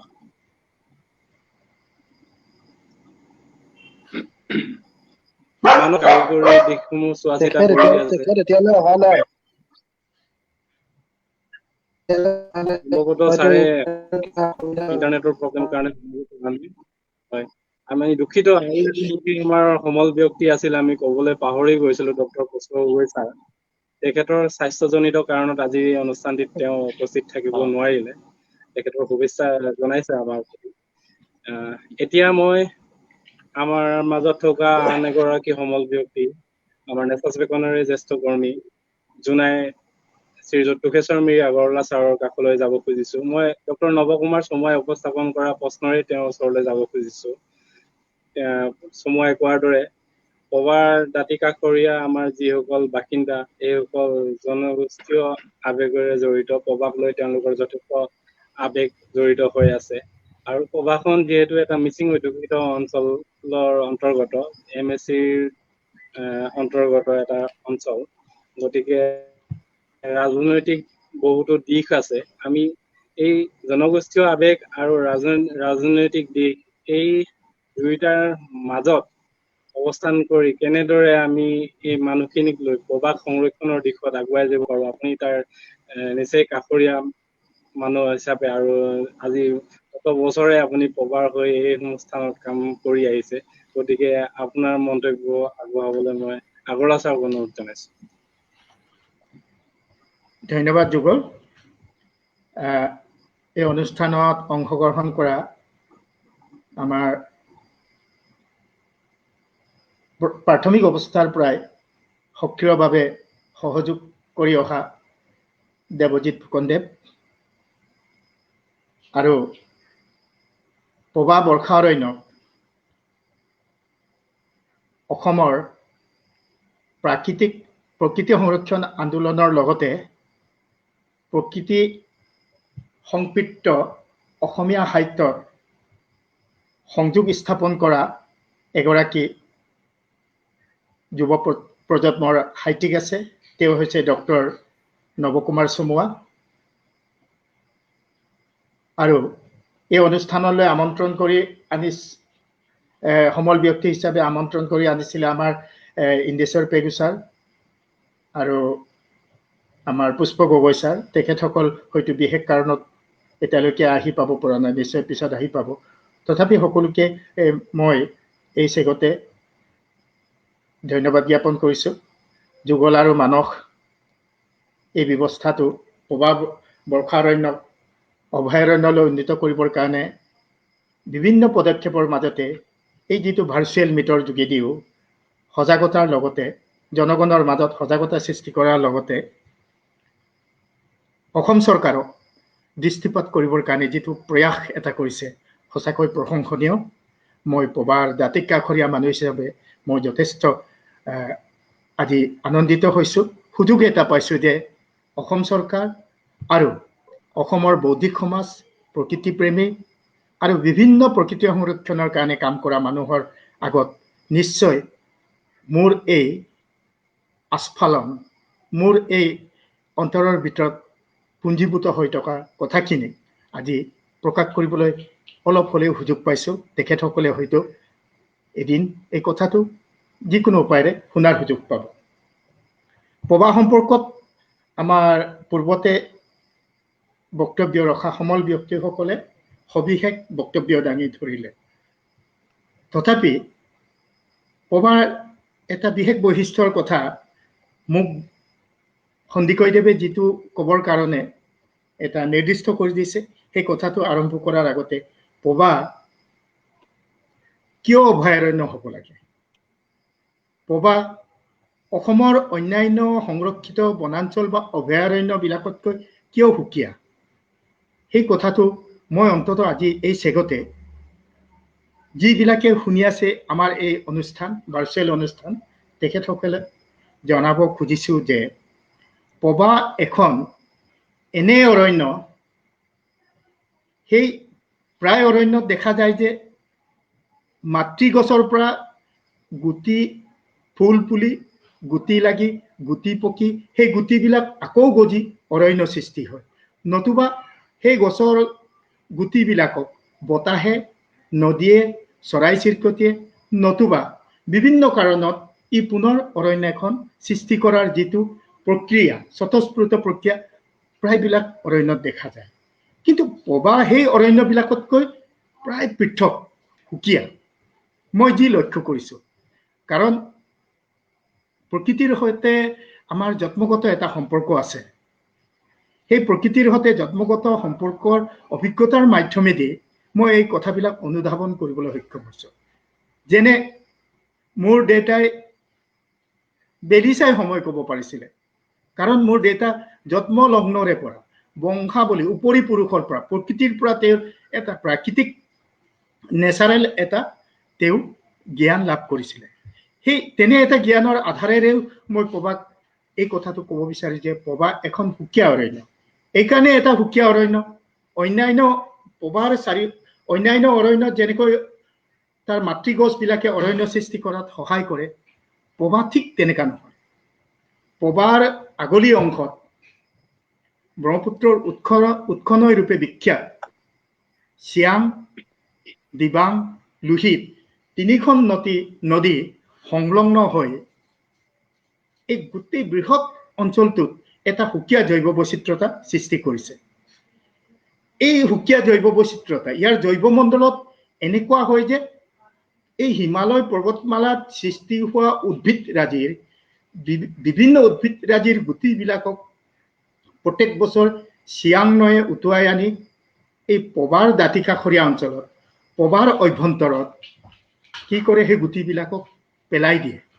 পেলাই দিয়াৰ পিছত পবা বনাঞ্চলত প্ৰত্যেক বছৰ বিভিন্ন ধৰণৰ সুকীয়া সুকীয়া উদ্ভিদৰ সমাহাৰ ঘটে। আৰু সেই তেনেকৈ সমাহাৰ ঘটাৰ কাৰণে পবা বনাঞ্চলক আজি কোনো ধৰণৰ চৰকাৰী শক্তিশালী সংৰক্ষণ অবিহনে, কোনো ধৰণৰ বিশেষ এটা সংৰক্ষণ ব্যৱস্থাৰ অবিহনে বিভিন্ন ধৰণৰ চোৰাং চিকাৰী, চোৰাং ব্যৱসায়ীৰ অবাধ বিচৰণৰ পিছতো পবা আজি অক্ষত অৱস্থাত আছে। আৰু পবাত এতিয়াও দেখিলে আপুনি ভাবিব যে পবাৰ 60% কাঠনি অঞ্চল এতিয়াও সম্পূৰ্ণ বৰ্ষা অৰণ্যৰ বৈশিষ্ট্যৰে বিৰাজমান হৈ আছে। আৰু পবা বনাঞ্চলৰ 20% জলাশয় পিটনিমূৰীয়া অঞ্চল আছে। সেই পিটনিমূৰীয়া অঞ্চলত অসমৰ বহুত লুপ্তপ্ৰায় জলজ উদ্ভিদ প্ৰত্যক্ষ কৰিব পাৰিব। এতিয়াও সেই পবা বনাঞ্চলত বিৰাজমান হৈ আছে। পবা বনাঞ্চলৰ যিটো 20% অঞ্চল নৈপৰীয়া ৰিভাৰিয়ান ফৰেষ্ট, সেই ৰিভাৰিয়ান ফৰেষ্টটোক মই সঁচাকৈ যদি আজি এই ক'ব খোজো, মই এনেকৈ ক'ব খোজো যে এইটো সঁচাকৈ এটা আচৰিত ধৰণৰ মানে এটা মায়া লগা অঞ্চলৰ নিচিনা। ইয়াত উদ্ভিদৰাজিৰ গঠন প্ৰণালীটো সম্পূৰ্ণ সুকীয়া। এই বছৰ যদি কাঠনি অঞ্চল হয়, অহা বছৰ ঘাঁহনি অঞ্চল হ'ব। কাৰণ এই বছৰৰ বানপানীয়ে হয়তো তছ নছ কৰি পেলাই আকৌ অহা বছৰ নতুন এটা অৰণ্য সৃষ্টি কৰে। সেই 20% পবা ৰিজাৰ্ভৰ ৰিভাৰিয়ান ফৰেষ্ট এৰিয়াটোত ইয়াত ঘাঁহনি অঞ্চল পোৱা যায়, জোপোহা অঞ্চল পোৱা যায়, কাঠনি অঞ্চল পোৱা যায়। সেইকাৰণে সেই অৰণ্যৰ গঠন প্ৰক্ৰিয়া সঁচাকৈ সম্পূৰ্ণ সুকীয়া। আৰু পবা বনাঞ্চলত আৰু এটা মই বিশেষভাৱে লক্ষ্য কৰিছো যে ডিব্ৰু চৈখোৱা অঞ্চলত বিচৰণ কৰা যিটো নলকটা ভাটৌ বুলি কোৱা হয়, যিটো নলকটা ভাটৌ এতিয়া পৃথিৱীৰ পৰা প্ৰায় বিলুপ্তি প্ৰায়, এতিয়াও পবা বনাঞ্চলত চেগা চুৰুকাকৈ দেখিবলৈ পোৱা যায়। সেই পবা বনাঞ্চলৰ অভ্যন্তৰ জলাশয়বিলাকত থকা যিটো নলনি আছে, সেই নলনিবিলাকত এতিয়াও চৰাইবিলাকক বিচৰণ কৰা দেখিবলৈ পোৱা যায়। গতিকে পবা বনাঞ্চল এটা নিজে নিজে সৃষ্টি হোৱা অৰণ্য। আৰু মই জানো যে পবা বনাঞ্চলক আমাৰ স্থানীয় মানুহবিলাকেও ইয়াত বেদখলৰ সমস্যা আছে, কিন্তু বেদখল একেবাৰে পবা মুখলৈ, পবা গৰাহলৈ মানুহে নাহে। কাৰণ এইকাৰণে নাহে যে 1950 চনত এই পবা বনাঞ্চলৰ কাষত থকা জোনাই মহকুমাৰ, সেই সময়ত মূৰ্কংচলক হিচাপে জনাজাত আছিলে, আটাইতকৈ সমৃদ্ধিশালী গাঁওসমূহ ব্ৰহ্মপুত্ৰৰ বুকুত চিৰদিনৰ কাৰণে বিলীন হোৱা তেওঁলোকৰ স্মৃতি, বেদনাদায়ক স্মৃতি এতিয়াও প্ৰায় মানুহৰ চকুত এতিয়াও জীৱন্ত হৈ আছে। গতিকে বহুত মানুহ কি কৰে, পবা বনাঞ্চলত একেবাৰে কাষত গৈ, গড়াৰ কাষত গৈ বেদখল নকৰে। বেদখল নকৰাৰ কাৰণে এটা স্বতঃস্ফূৰ্ত প্ৰত্যেক বছৰ বানপানী আহে, বানপানীয়ে আহি পেলাই হিমালয় অঞ্চলত সৃষ্টি হোৱা উদ্ভিদৰাজি তাত পেলাই দিয়ে। পেলাই দিয়াৰ পিছত পুনৰ এখন নতুন অৰণ্য সৃষ্টি হৈ আছে। এই স্বতঃস্ফূৰ্ত কাম চলি আছে। গতিকে এনে এখন অভয়াৰণ্য যদি ঘোষণা নকৰে, এনে এখন অৰণ্যক যদি চৰকাৰে যদি সংৰক্ষণ নকৰে, তেতিয়া তাতকৈ আৰু দুৰ্ভাগ্যজনক বিষয় একো থাকিব নোৱাৰে বুলি মই ভাবো। আৰু চৰকাৰকো আমি এই সুযোগতে মই ক'বলগীয়া বিষয়টো কোৱাৰ আগতে এই কথা চৰকাৰকো আমি উনুকিয়াব খুজিছো যে ফৰেষ্ট ডিপাৰ্টমেণ্টে কৰিব লগা কাম আমি স্বেচ্ছামূলকভাৱে আমি সহায় কৰি আছো। আপোনালোকৰ বনাঞ্চলত আজি ক'বলৈ গ'লে পবা বনাঞ্চলত দুখন বিড অফিচ আছে, এটা শিবিৰ আছে। 3 মাইল বিড অফিচত 2জনমান অস্ত্ৰধাৰী ফৰেষ্ট গাৰ্ড আছে আৰু 4জনমান বন কৰ্মী আছে। লেকু বিড অফিচত 2জনমান বন কৰ্মী আছে। ইপিনে শিবিৰত এতিয়া সিদিনা জানিব পৰা মতে এজনো বন কৰ্মী নাই, এই চিৰুং অঞ্চলত যিটো নতুনকৈ স্থাপন কৰা হৈছে শিবিৰ। গতিকে পবা বনাঞ্চলত ক'বলৈ গ'লে ধেমাজি জিলাত একমাত্ৰ এখন সংৰক্ষিত বনাঞ্চল অক্ষত অৱস্থাত আছে, সেই বনাঞ্চলখনতে ধেমাজি জিলাৰ ফৰেষ্ট বিভাগে যিমান ইয়াৰ ইনফ্ৰাষ্ট্ৰাকচাৰৰ কথা চিন্তা কৰিব লাগিছিলে, যিমান ইয়াত ষ্টাফ প্ৰয়োজন সেইখিনিৰ কথা চিন্তা কৰিব লাগিছিলে, আমি দেখা ইয়াৰ স্থানীয় মানুহ হিচাপে আমি এইটো ক'ব খোজো যে সেইটো কৰা দেখা নাই। কিন্তু পবা বনাঞ্চল আজিও সম্পূৰ্ণৰূপে অৱহেলিত হোৱাৰ পিছতো সুৰক্ষিত হৈ আছে। এতিয়া মই ক'ব লগা দ্বিতীয় কথাটো মূল কথালৈ আহো যে পবা বনাঞ্চলৰ সৈতে আমাৰ ইয়াৰ স্থানীয় মানুহৰ জীৱন আৰু জীৱিকাৰ সৈতে কি সম্পৰ্ক আছে, সেই কথাটো ক'বলৈ গ'লে আমি ইয়াৰ জনগাঁথনিটো প্ৰথমতে দেখিব লাগিব। পবা বনাঞ্চলৰ চাৰিওফালে পবা বনাঞ্চলৰ পূব দিশত সম্পূৰ্ণ চিয়াং, দিবাং, লোহিত এই নদী অঞ্চল অৱস্থিত। চিয়াং নদীখনক আমাৰ জোনাই অঞ্চলৰ লালি হিচাপে জনা যায়, সেইটো পূব দিশত অৱস্থিত। সম্পূৰ্ণ এইটো চাপৰি অঞ্চল আৰু ব্ৰহ্মপুত্ৰ নদী অঞ্চল, ইয়াত জলধাৰ অঞ্চল। তাৰপিছত এইটো পূব দিশত, তাৰ বাদে উত্তৰ, পশ্চিম আৰু দক্ষিণ দিশত ৰাজগাঁও, বনগাঁও আৰু জোনাই সদৰ অৱস্থিত। এতিয়া হেৰিয়াত আপোনাৰ উত্তৰ দিশত আমি চাবলৈ গ'লে উত্তৰ দিশত নতুনকৈ এখন গাঁও পবা বনাঞ্চলৰ ভূমিৰ বুকুত গঢ়ি উঠা এখন গাঁও হৈছে চিৰুং গাঁও। সেই চিৰুং গাঁৱৰ অচিলালয়, চিৰুং গাঁৱৰ আগতে এখন অয়ান বুলি গাঁও আছে। ব্ৰিটিছ 1924 চনত ব্ৰিটিছে পবাক সংৰক্ষিত বনাঞ্চল হিচাপে ঘোষণা কৰাৰ লগে লগে সেই অয়ান গাঁৱৰ 24টা পৰিয়ালক তেওঁলোকৰ বংশৰ উপৰিও বংশ যিমান দিনলৈ জীয়াই থাকিব পবাৰ ভূমি তেওঁলোকে সেই অংশত দখল কৰিব পাৰিব বুলি ব্ৰিটিছে তেতিয়াই তেওঁলোকক অধিকাৰ দিয়া এখন পত্ৰও আছে, এতিয়াও আছে। কিন্তু সেই মানুহখিনিৰ উপৰঞ্চি চিৰুং নামৰ গাঁওখনত পবা বনাঞ্চলৰ ভূমিত এতিয়া নতুনকৈ গাঁও এখন গঢ়ি উঠিলে। এতিয়া সেই অঞ্চলত স্কুল আছে, ইলেক্ট্ৰিচিটি আছে, এনৰেগা আঁচনি আছে, এখন সম্পূৰ্ণ জনবসতি গাঁৱলৈ ৰূপান্তৰিত হ'ল। তাতকৈ আৰু দুখৰ কথা, পবা বনাঞ্চলৰ সেই অংশতে হাজাৰ হাজাৰ বিঘা মাটিত বেদখল কৰি চাহ বাগান গঢ়ি উঠিছে। বন বিভাগৰ কাৰ্যালয়ৰ কাষতে চাহ বাগান গঢ়ি উঠিছে। তেনেকৈ পবা বনাঞ্চলৰ প্ৰাণ সজ্জা আমাৰ মানুহৰ অবিবেচনা চিন্তাধাৰাৰ ফলত সংকুচিত হৈ আহিছে। সেই চিৰুং গাঁৱৰ পিছতে আমি আহিব পাৰোঁ লেকু গাঁও, লেকুৰ পিছত আমি আহিব পাৰোঁ পবাৰ দাঁতিকাষৰীয়া গাঁও, একেবাৰে পবাৰ গাতে লাগি থকা গাঁও লেকু, জেলম, ৰিগবি, চিলে, বেৰাচাপৰি, মালভোগ, শান্তিপুৰ, এনেকৈ এই গাঁওসমূহ তাত পবাৰ একেবাৰে ওচৰত লাগি আছে। এই গাঁওবিলাকত প্ৰায় 70-80% মিচিং সম্প্ৰদায়ৰ লোক আছে। তাৰপিছতে বড়ো সম্প্ৰদায়, তাৰপিছতে সোণোৱাল কছাৰী, দেউৰী, এনেকৈ বিভিন্ন সম্প্ৰদায়ৰ লোক এই পবা বনাঞ্চলৰ দাঁতিকাষৰীয়া অঞ্চলত আদি অনাদি কালৰে পৰা বাস কৰি আহিছে। এতিয়া এই মানুহখিনিৰ জীৱন আৰু জীৱিকাৰ লগত পবা একেবাৰে সম্পৃক্ত হৈ আছে। এতিয়া মই আমাৰ মিচিং জনগোষ্ঠীৰ কথাকে ক'ব বিচাৰিছোঁ। জন্ম লগ্নৰে পৰা মিচিং জাত হৈছে এটা প্ৰকৃতিৰ সৈতে নিবিড়ভাৱে সম্পৃক্ত এটা জাত। মিচিং জাতিক শিকাব নালাগে যে প্ৰকৃতিক কেনেকৈ সংৰক্ষণ কৰিব লাগে আৰু প্ৰকৃতিৰ সৈতে কেনেকৈ একাকাৰ হৈ জীয়াই থাকিব লাগে। আৰু কিছুমান জনবিশ্বাস আছে মিচিং সমাজত প্ৰকৃতিক সংৰক্ষণ কেনেকৈ কৰিব লাগে। মিচিং সমাজত এনেকা কিছুমান গছ আছে যিবিলাক গছ মানুহৰ সংস্পৰ্শত আহিলে সোনকালে হেৰাই যায়। তেনে গছবিলাকৰ তলত যাবলৈ মিচিং সমাজত যাবই নিদিয়ে। তেনেকুৱা গছৰ তলত গ'লে হেনো বেমাৰ আজাৰ হয় বুলি তেনে গছৰ ওচৰত মানুহক ঈশ্বৰৰ ভয় দেখুৱাই বা কিবা এটা ধৰ্মৰ ভয় দেখুৱাই পেলাই অনাদি কালৰে পৰা যোৱাটোক বাৰণ কৰি আহিছে। দ্বিতীয়তে কিছুমান গছ গছনি আছে, সেই গছ গছনিবিলাকত মানুহে পেচাব পায়খানা কৰিবলৈও সোমাব নিদিয়ে। এনেকৈ পবা বনাঞ্চলত আৰু মিচিং সমাজত অৰণ্যক এটা জীৱিকাৰ ভাণ্ডাৰ হিচাপে ব্যৱহাৰ কৰে।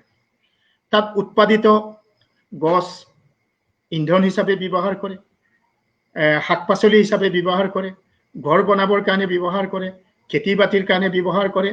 গতিকে গছবিলাকক আজিলৈকে মই প্ৰত্যক্ষ কৰাত এনেকৈ জীৱিকাৰ কাৰণে প্ৰয়োজনীয় হোৱা গছবিলাকক ডাল পাত কাটে, কিন্তু গা গছ কাটি দিয়া মই আজিলৈকে প্ৰত্যক্ষ কৰা নাই। আৰু সেই কথা জন্মলগ্নৰে পৰা আমাৰ সমাজত সকলোৱে জানে। এতিয়া সেইকাৰণে পবা অবিহনে যদি আমি দাঁতিকাষৰীয়া গাঁওবিলাকক চাওঁ, সেই দাঁতিকাষৰীয়া গাঁওবিলাকৰ অধিকাংশ মানুহ ইন্ধন হিচাপে ব্যৱহাৰ কৰে পবাৰ খৰি, শাক পাচলি হিচাপে ব্যৱহাৰ কৰে বনৰীয়া শাক পাচলিবিলাকক, আৰু ঘৰ বনাবৰ কাৰণে ব্যৱহাৰ কৰে পবাত থকা গছ গছনিবিলাকক। আৰু পবাৰ মাছ মাংস পবাৰ মাছ চিকাৰ কৰি মানুহে খাদ্য হিচাপে ব্যৱহাৰ কৰে। আৰু পবাত উৎপাদিত কিছুমান এনে উদ্ভিদ আছে, সেই উদ্ভিদবিলাকক ৰং ব্যৱহাৰ কৰি মিচিং শিপিনীসকলে কি কৰে, কাপোৰ কানিত ব্যৱহাৰ কৰি ৰং সানি কাপোৰ কানি তাত বয়। গতিকে মিচিং বয়ন শিল্পৰ লগত অৰণ্যৰ সম্পৰ্ক একেবাৰে ওতঃপ্ৰোতভাৱে জড়িত। গতিকে আৰু মিচিং সমাজত আপুনি চাব যে এনে এটা ঐনিতম নাই, এনে এটা মিচিং লোকগীত নাই অৰণ্য কেন্দ্ৰ কৰি নোগোৱাকৈ এটা শব্দও গাব নোৱাৰে। প্ৰত্যেকটো গীত, প্ৰত্যেকটো মিচিঙৰ লোকসংগীত সেইবিলাক অৰণ্যৰ সৈতে একাকাৰ হৈ আছে। গতিকে যিদিনাই অৰণ্য নাইকিয়া হৈ যাব, মই ভাবো আমাৰ মিচিং সমাজৰ সেই আপুৰুগীয়া সম্পদবিলাক, সেই জাতিটোক সুকীয়া এটা জাত হিচাপে চিনাকি কৰিব পৰা সংগীতবিলাক চিৰদিনৰ কাৰণে বিলীন হৈ যাব। ঠিক তেনেদৰে মিচিং জনগোষ্ঠীৰ দৰে দেউৰী জনগোষ্ঠী, সোণোৱাল জনগোষ্ঠী, এই জনজাতিবিলাক পবা বনাঞ্চলৰ আশে পাশে জীৱন যাপন কৰি পবাৰ সমৃদ্ধি কৰাতো সহায় কৰিছে, নিজেও সমৃদ্ধিশালী হৈছে। গতিকে আমাৰ মিচিং সমাজৰ কাৰণে বা এই পবাৰ দাঁতিকাষৰীয়া মানুহবিলাকৰ কাৰণে পবা হৈছে জীৱন আৰু জীৱিকা। আৰু পবা সংৰক্ষণ কৰি পবা যদি সংৰক্ষিত হয়, তেতিয়া এই খাটি কোৱা মানুহবিলাক, এই কৃষিজীৱী মানুহবিলাক, পবাৰ দাঁতিকাষৰীয়া মানুহ কৃষিজীৱী, তেখেতসকল হৈছে খাটি কোৱা মানুহ। আজি পবা আছে কাৰণে তেখেতসকলে অনুভৱ কৰা নাই যে অসুবিধা কি, কিন্তু যিদিনাই পবা নিশ্চিন্ন হৈ যাব, এই পবাৰ দাঁতিকাষৰীয়া মানুহবিলাকৰ জীৱন আৰু জীৱিকা দিশহৰা হৈ যাব। তাত কোনো ধৰণৰ মাল্টিনেশ্যনেল কোম্পানী, বহুৰাষ্ট্ৰীয় কোম্পানীৰ বিজনেছৰ দ্বাৰা জীৱিকা চলাব পৰা এজনো ব্যক্তি নাই সেই অঞ্চলত। সেই মানুহখিনিক সেইকাৰণে তেওঁলোকৰ জীৱন আৰু জীৱিকা জীয়াই ৰাখিবৰ কাৰণে, পবাক সমৃদ্ধিশালী কৰিবৰ কাৰণে আমাক এই মানুহখিনিক, এই জাতিখিনিক স্বকীয় বৈশিষ্ট্য জীয়াই ৰাখিবৰ কাৰণে পবাক আমি অভয়াৰণ্য চৰকাৰে যদি ঘোষণা কৰে তেতিয়া আমি সুখী হ'ম। তাৰোপৰিও পবাক সংৰক্ষণ কৰিবৰ কাৰণে আমাৰ মিচিং অট'নমাছ কাউন্সিলে গুৰুত্বপূৰ্ণ ভূমিকা পালন কৰিছে। বিশেষকৈ আজি 2টা দশক ধৰি মই এতিয়াৰ শিক্ষামন্ত্ৰী ডাক্তৰ ৰণোজ পেগুদেৱ পবা সংৰক্ষণত মিচিং অট'নমাছ কাউন্সিলে যি পদক্ষেপ গ্ৰহণ কৰিছে তেখেতক শলাগিব লাগিব। তেখেতে ধেমাজি জিলাৰ উপায়ুক্ত মনালিছা গোস্বামী বাইদেউ থাকোঁতে মনালিছা গোস্বামী বাইদেউৰ সহযোগত, তেতিয়া আমাৰ শিক্ষামন্ত্ৰী পেগুদেৱ তেতিয়া মিচিং অট'নমাছ কাউন্সিলৰ চিফ আছিলে, তেখেতৰ উদ্যোগত পবা বনাঞ্চল সংৰক্ষিত কমিটি এখন গঠন কৰি দিয়া হৈছিলে। আৰু সেই গঠন কৰি দিয়া কমিটিৰ সহায়ত পবাত মহোৎসৱ আয়োজন কৰা হৈছিলে। পবা মহোৎসৱত আমি নেচাৰ্ছ বেকনৰ ডাইৰেক্টৰ হৈমদ্বীপ দত্তই 2000 চনৰ পৰা তেখেতে আজি তাৰিখলৈ সেই সময়লৈকে পবা অধ্যয়ন কৰি পবাক কিয় অভয়াৰণ্য ঘোষণা কৰিব লাগে, পবাক কিয় পবাক বৰ্ষা অৰণ্য কোৱা হয়, সেই সকলোখিনি কথা তেখেতক অৱগত কৰিছিলে। তেতিয়া পবা বনাঞ্চলত লৈ জোনাই মহকুমাত পবা মহোৎসৱ আয়োজন কৰা হৈছিল আৰু তেতিয়াৰে পৰা মিচিং অট'নমাছ কাউন্সিলে এটা এতিয়াও পবা বনাঞ্চল সংৰক্ষণৰ কাৰণে সুকীয়া পদক্ষেপ এটা লৈছে আৰু তেখেতসকলে এতিয়াও গাঁও অঞ্চলবিলাকত যেনে এতিয়া চিলে অঞ্চলত কমিটি গঠন কৰা হৈছে পবা জীৱ জন্তু সংৰক্ষণৰ কাৰণে তাৰ স্থানীয় মানুহে কাম কৰিবৰ কাৰণে তথাপি মিচিং অট'নমাছ কাউন্সিলৰ পবা সংৰক্ষণত যিদৰে এটা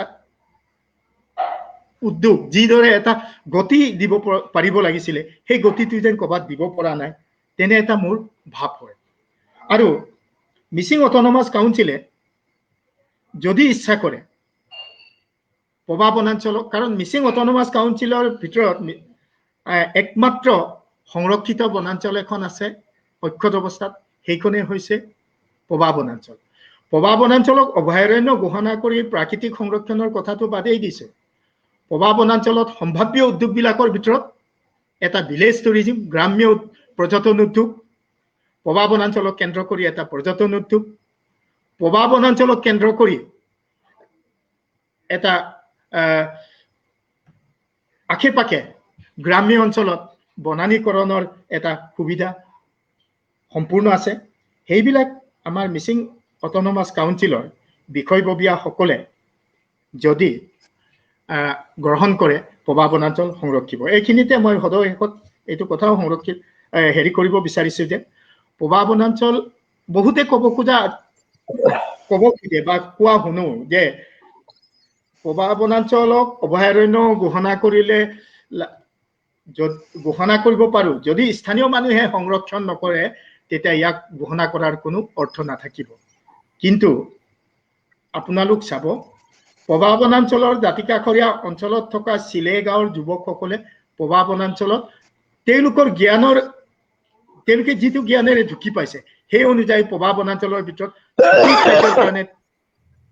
হাতী খাদ্যৰ কাৰণে কলগছ ৰুইছে বাঁহ ৰুইছে বেত ৰুইছে আমাৰ সেই অৱশ্যে সেইটো কাম আমি নৰেশ কুম্বা মিচিং অট'নমাছ কাউন্সিলৰ এক্সিকিউটিভ কাউন্সিলৰ তেওঁৰ নাম লাগিবই লাগিব তেখেতে পবা বনাঞ্চলৰ সংৰক্ষণৰ কাৰণে এইখিনি উদ্যোগ লৈছে তেনেকৈ ইয়াৰ মানুহে স্থানীয়ভাৱে কাম কৰিছে গতিকে মই ভাবো এইখিনি কথা পৃথকে পৃথকে পাতিব লগা কথা কিন্তু আজি এই কম সময়ৰ ভিতৰত সকলোখিনি কথা সাঙুৰি হয়তো মই ক'ব পাৰিছে নে পৰা নাই মই ধৰিব পৰা নাই কিন্তু মই ক'বলৈ যত্ন কৰিছো আৰু সেই কথাখিনি মই ব্যক্ত কৰিব পাৰিছো নে পৰা নাই যদি ক'বাত ভুল হৈছে ৰাইজে দায় দুখ নধৰিব আশা ৰাখিছো মই যদি পবা সম্পৰ্কত কিবা ক'ব লগা থাকে পিছতো হেৰি কৰিম সহযোগ কৰিম গতিকে এতিয়ালৈকে এইখিনি কৈ মই সামৰিছো যুগল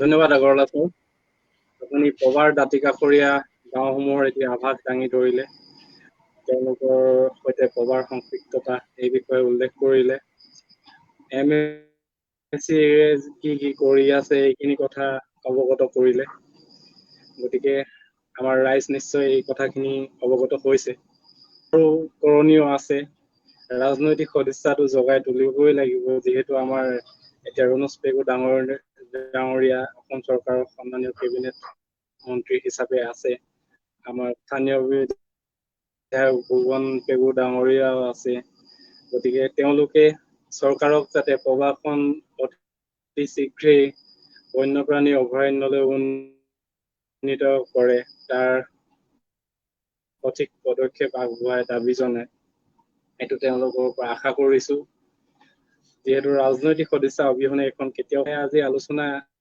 এঘণ্টাও অতিক্ৰম কৰিছে আমাৰ হয়তো পেগু ছাৰ আহিব বুলি আশাত আছিলো তেওঁ হয়তো যোগাযোগ কৰিব নোৱাৰিলে গতিকে তেওঁ বাদ পৰি গ'ল আজিৰ আলোচনাৰ পৰা তেওঁৰ কথা আমি জানিব নোৱাৰিলো আৰু এতিয়া পুনৰবাৰ আমি শেষৰ পৰ্যায়লৈ আহিছো আজিৰ এই অনুষ্ঠানটি দেৱজিৎ ফুকন ছাৰৰ পৰা তেওঁৰ শেষ মন্তব্য পবা সম্পৰ্কত তেওঁ কিবা ক'ব নেকি এইখিনি কথা জানিব বিচাৰিছো ফুকন ছাৰ হয় মই অকণমান যোগ দিব খোজো ওপৰত কেইবাটাও দিশ সামৰা হৈ গৈছে এতিয়া পবা বনাঞ্চল এখন অভয়াৰণ্য মানে এখন এতিয়ালৈকে সংৰক্ষিত বনাঞ্চল ইয়াক আমি অভয়াৰণ্য বা নেশ্যনেল পাৰ্ক কৰিবৰ কাৰণে ইয়াৰ আধাৰটো হৈছে ৱাইল্ড লাইফ এক্ট 1972 1972 চনৰ বন্যপ্ৰাণী বা বন্যজীৱ আইন 1972 আধাৰত নেশ্যনেল পাৰ্ক চেংচুৰী ইত্যাদিবিলাক ঘোষণা কৰা হয়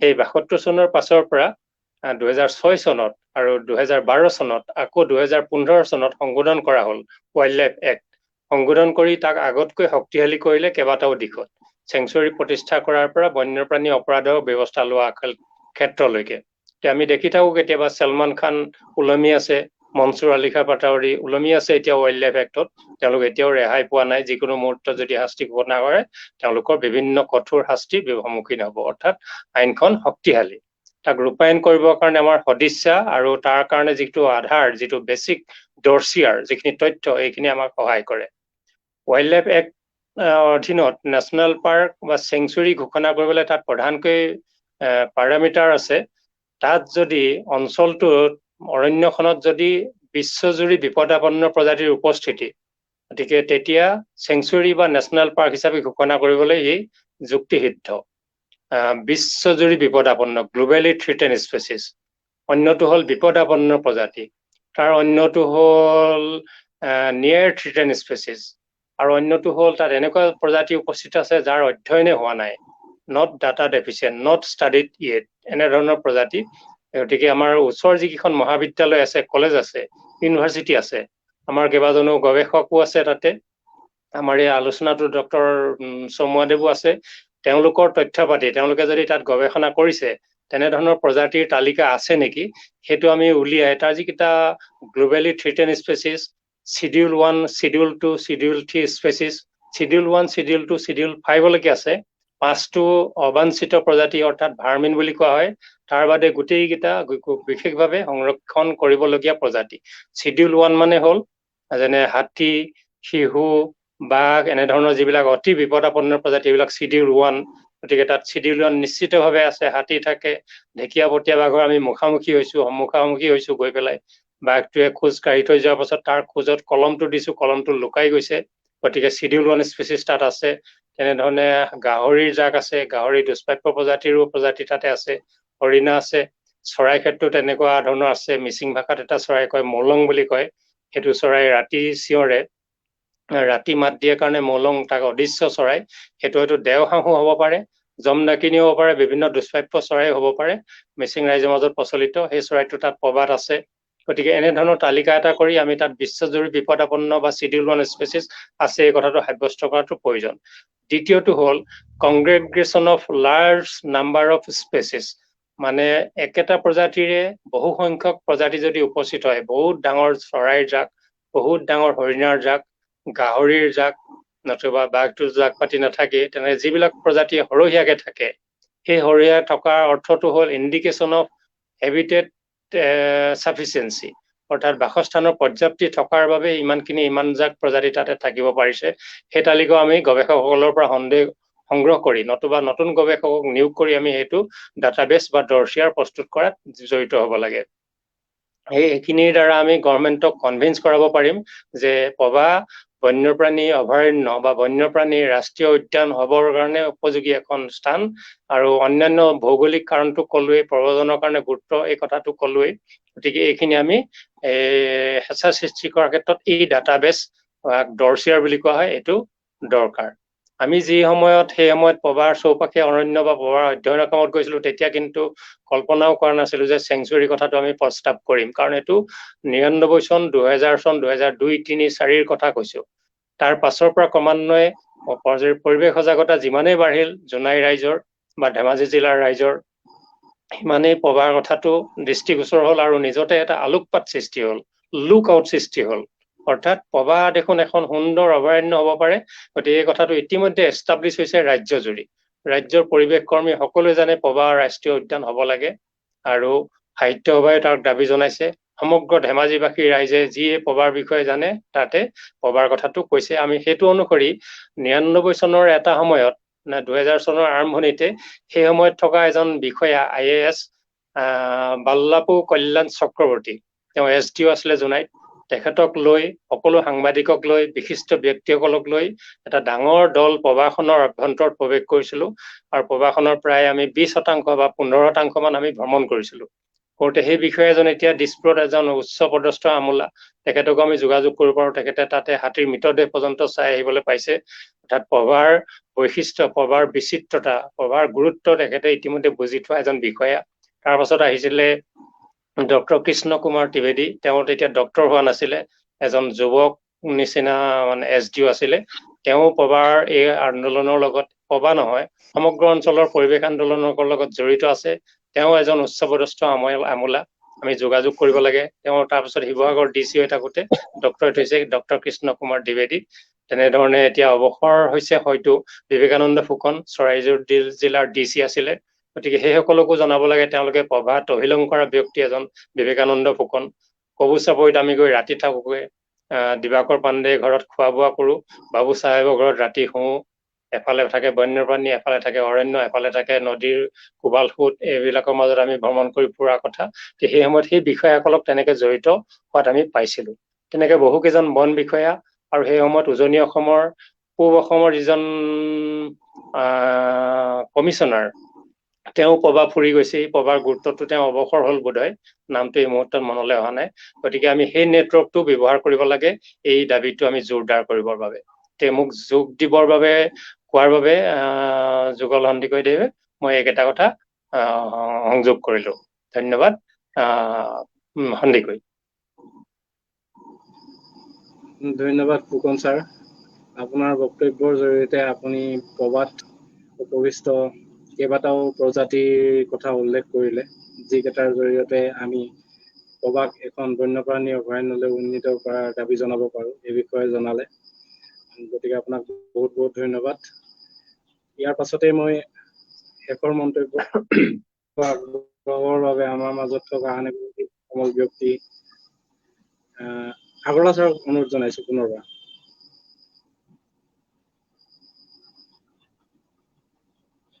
আগৰৱালা ছাৰ।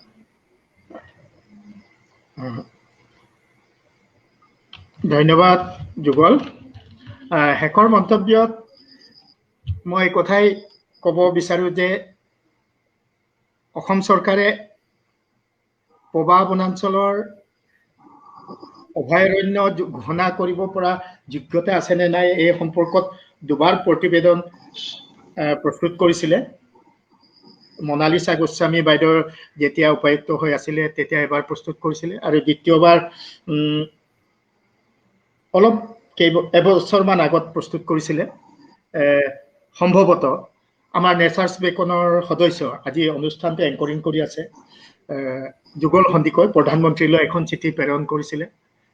প্ৰধানমন্ত্ৰীক তেখেতে পভা সংৰক্ষিত বনাঞ্চলক অভয়াৰণ্য উন্নীত কৰিবৰ কাৰণে কৰিব লাগে বুলি প্ৰধানমন্ত্ৰীলৈ চিঠি প্ৰেৰণ কৰিছিলে, আৰু সেই চিঠিৰ প্ৰত্যুত্তৰ অসম চৰকাৰক যথোপযুক্ত ব্যৱস্থা ল'বৰ কাৰণে প্ৰধানমন্ত্ৰীয়ে কাৰ্যালয়ৰ পৰা অসম চৰকাৰলৈ চিঠি প্ৰেৰণ কৰিছিলে। তাৰপিছত পভা অভয়াৰণ্য ঘোষণা কৰিবৰ কাৰণে কিছু কাম আগবাঢ়িছিলে, আৰু সেই সময়তে ইলেকশ্যনৰ প্ৰাক মুহূৰ্ত আছিলে, বিধানসভা নিৰ্বাচনৰ।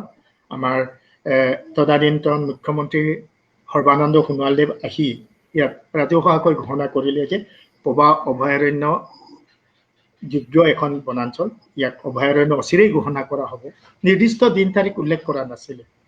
গতিকে পভা বনাঞ্চলক আমি অসম চৰকাৰে অভয়াৰণ্য ঘোষণা কৰাটো বিচাৰোঁ, আৰু এই অভয়াৰণ্য ঘোষণা কৰিবৰ কাৰণে আমি ইয়াৰ স্থানীয় নাগৰিক হিচাপে কোনো ধৰণৰ ইয়াৰ ৰাজনৈতিক মেৰপেচত যেন পভা পৰি নাথাকে, সেইটো আমি অনুৰোধ জনাইছোঁ। আৰু তাৰোপৰিও 2000 চনৰ পৰা আজি তাৰিখলৈ পভা যে এখন বৰ্ষাৰণ্য, সেই চিনাকি কৰি দিয়া ব্যক্তিজনেই আছিল আমাৰ নেচাৰ্ছ বেকনৰ ডাইৰেক্টৰ সমৰদীপ দত্ত। 2000 চনত আমাৰ ফুকনদেৱে, দেৱজিৎ ফুকনদেৱে আগতে উল্লেখ কৰি গৈছে যে 2000 চনত জুলাইত বিবেকানন্দ ফুকনৰ উদ্যোগত, তেতিয়া ইয়াৰ মহকুমা দ্বিপতি আছিলে KK দ্বিবেদী, তেখেতসকলৰ উদ্যোগত ইয়াৰ পৰিৱেশ সংৰক্ষণৰ কাৰণে এটা পদক্ষেপ, এটা আলোচনা কৰ্মশালা আয়োজন কৰিছিলে। সেই কৰ্মশালাত প্ৰথম আহিছিলে আমাৰ সৌম্যদীপ দত্ত। সৌম্যদীপ দত্ত তেতিয়াই পবাৰ কথা আমি তেখেতক অৱগত কৰিছিল আৰু তেখেতে 2006 চনত তাৰপিছত আহি পবা ভিজিট কৰিলে। ভিজিট কৰিয়ে তেখেতে একদম বুকুত হাত দি কৈছিলে যে পবা এখন বৰ্ষা অৰণ্য আৰু এনে অৰণ্য জীয়াই থকাটো দৰকাৰ আৰু ই দিহিং পাটকাইৰ সমকক্ষ এখন অৰণ্য, গতিকে পবা বনাঞ্চলক ইয়াক অভয়াৰণ্য ঘোষণা কৰিব লাগে। নেচাৰ্ছ বেকনৰ এটা সুকীয়া এইটো দাবী আৰু আজিলৈকে সেই দাবী বৰ্তি হৈ আছে। গতিকে আমি আশা ৰাখিছোঁ পবা বনাঞ্চলক যদি অভয়াৰণ্য সোনকালে ঘোষণা নকৰে ইয়াৰ জৈৱ বৈচিত্ৰতা বিলোপ হ'ব, ইয়াৰ প্ৰাকৃতিক অৱস্থা বিলোপ হ'ব আৰু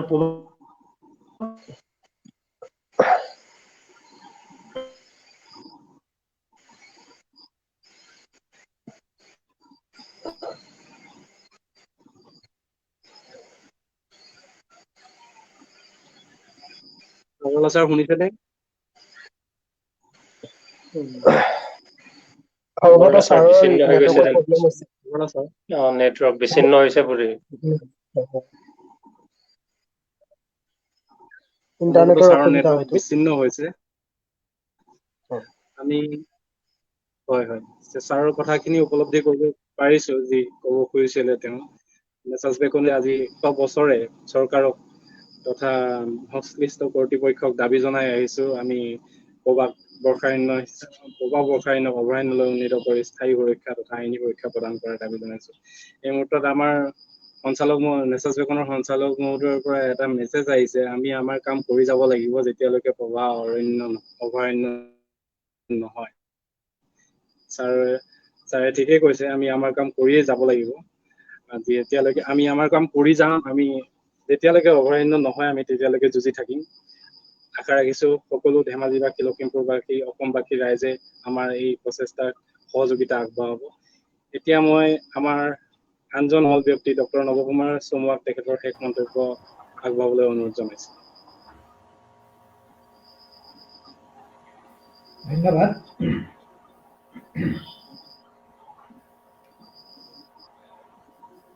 মই শেষ বক্তব্য হিচাপে ক'ব বিচাৰিছোঁ, বিশেষকৈ ডক্টৰ দেৱজিৎ ফুকন ছাৰে যিটো প্ৰসংগ কৰিছে যে আমি এটা বিশেষ তালিকা প্ৰস্তুত কৰিব লাগে, যিখন তালিকাৰ ভিত্তিত ইয়াক অভয়াৰণ্য হিচাপে স্বীকৃতি দিবলৈ আমি কৰ্তৃপক্ষক হেঁচা প্ৰয়োগ কৰিব পাৰোঁ। আমি এই বিষয়ে এই সম্পৰ্কত এটা ড্ৰাফ্ট অলৰেডি কৰি থকা হৈছে, তেনেকুৱা এটা কাম চলাই থকা হৈছে যে আমি ইয়াত এটা তুলনামূলকভাৱেও চাবলৈ যত্ন কৰিছোঁ যে অসমৰ অন্যান্য ৰাষ্ট্ৰীয় উদ্যান বা অভয়াৰণ্যবিলাকত থকা জৈৱ বৈচিত্ৰ্যৰ লগত পবাৰ জৈৱ বৈচিত্ৰ্যৰ তফাতটো কি, সম্পৰ্কটো কি বা বৈসাদৃশ্যখিনি ক'ত, ইয়াৰ সমৃদ্ধি কেনেকুৱা, সেই গোটেই কথাবিলাকক লৈ আমি এটা ড্ৰাফ্টৰ কাম কৰি আছোঁ। তেনেকুৱা এখন তালিকা খচৰাৰ কাম আমি আৰম্ভ কৰিছোঁ। আমি তাত চাবলৈ যত্ন কৰিছোঁ, দেখুৱাবলৈ যত্ন কৰিছোঁ যে পবাত কি কি ধৰণৰ বন্যপ্ৰাণী, তাৰ জৈৱ বৈচিত্ৰ্যগত বা উদ্ভিদ বিভিন্ন ধৰণৰ তাৰ উদ্ভিদ বৈচিত্ৰ্য আৰু প্ৰাণী বৈচিত্ৰ্যৰ ক্ষেত্ৰৰ পৰা কিমান সমৃদ্ধিশালী, সেই কথাবিলাকক আধাৰ কৰি আমি এটা ড্ৰাফ্টৰ কাম কৰিছোঁ। সেই কামটো ইতিমধ্যে কৰি থকা হৈছে। গতিকে সেই তালিকাখনতেই এটা কথা প্ৰতিপন্ন হ'ব যে পবা আচলতে অভয়াৰণ্য কৰিবৰ কাৰণে কিমান যোগ্য, কিমান শতাংশ যোগ্য, সেই কথা।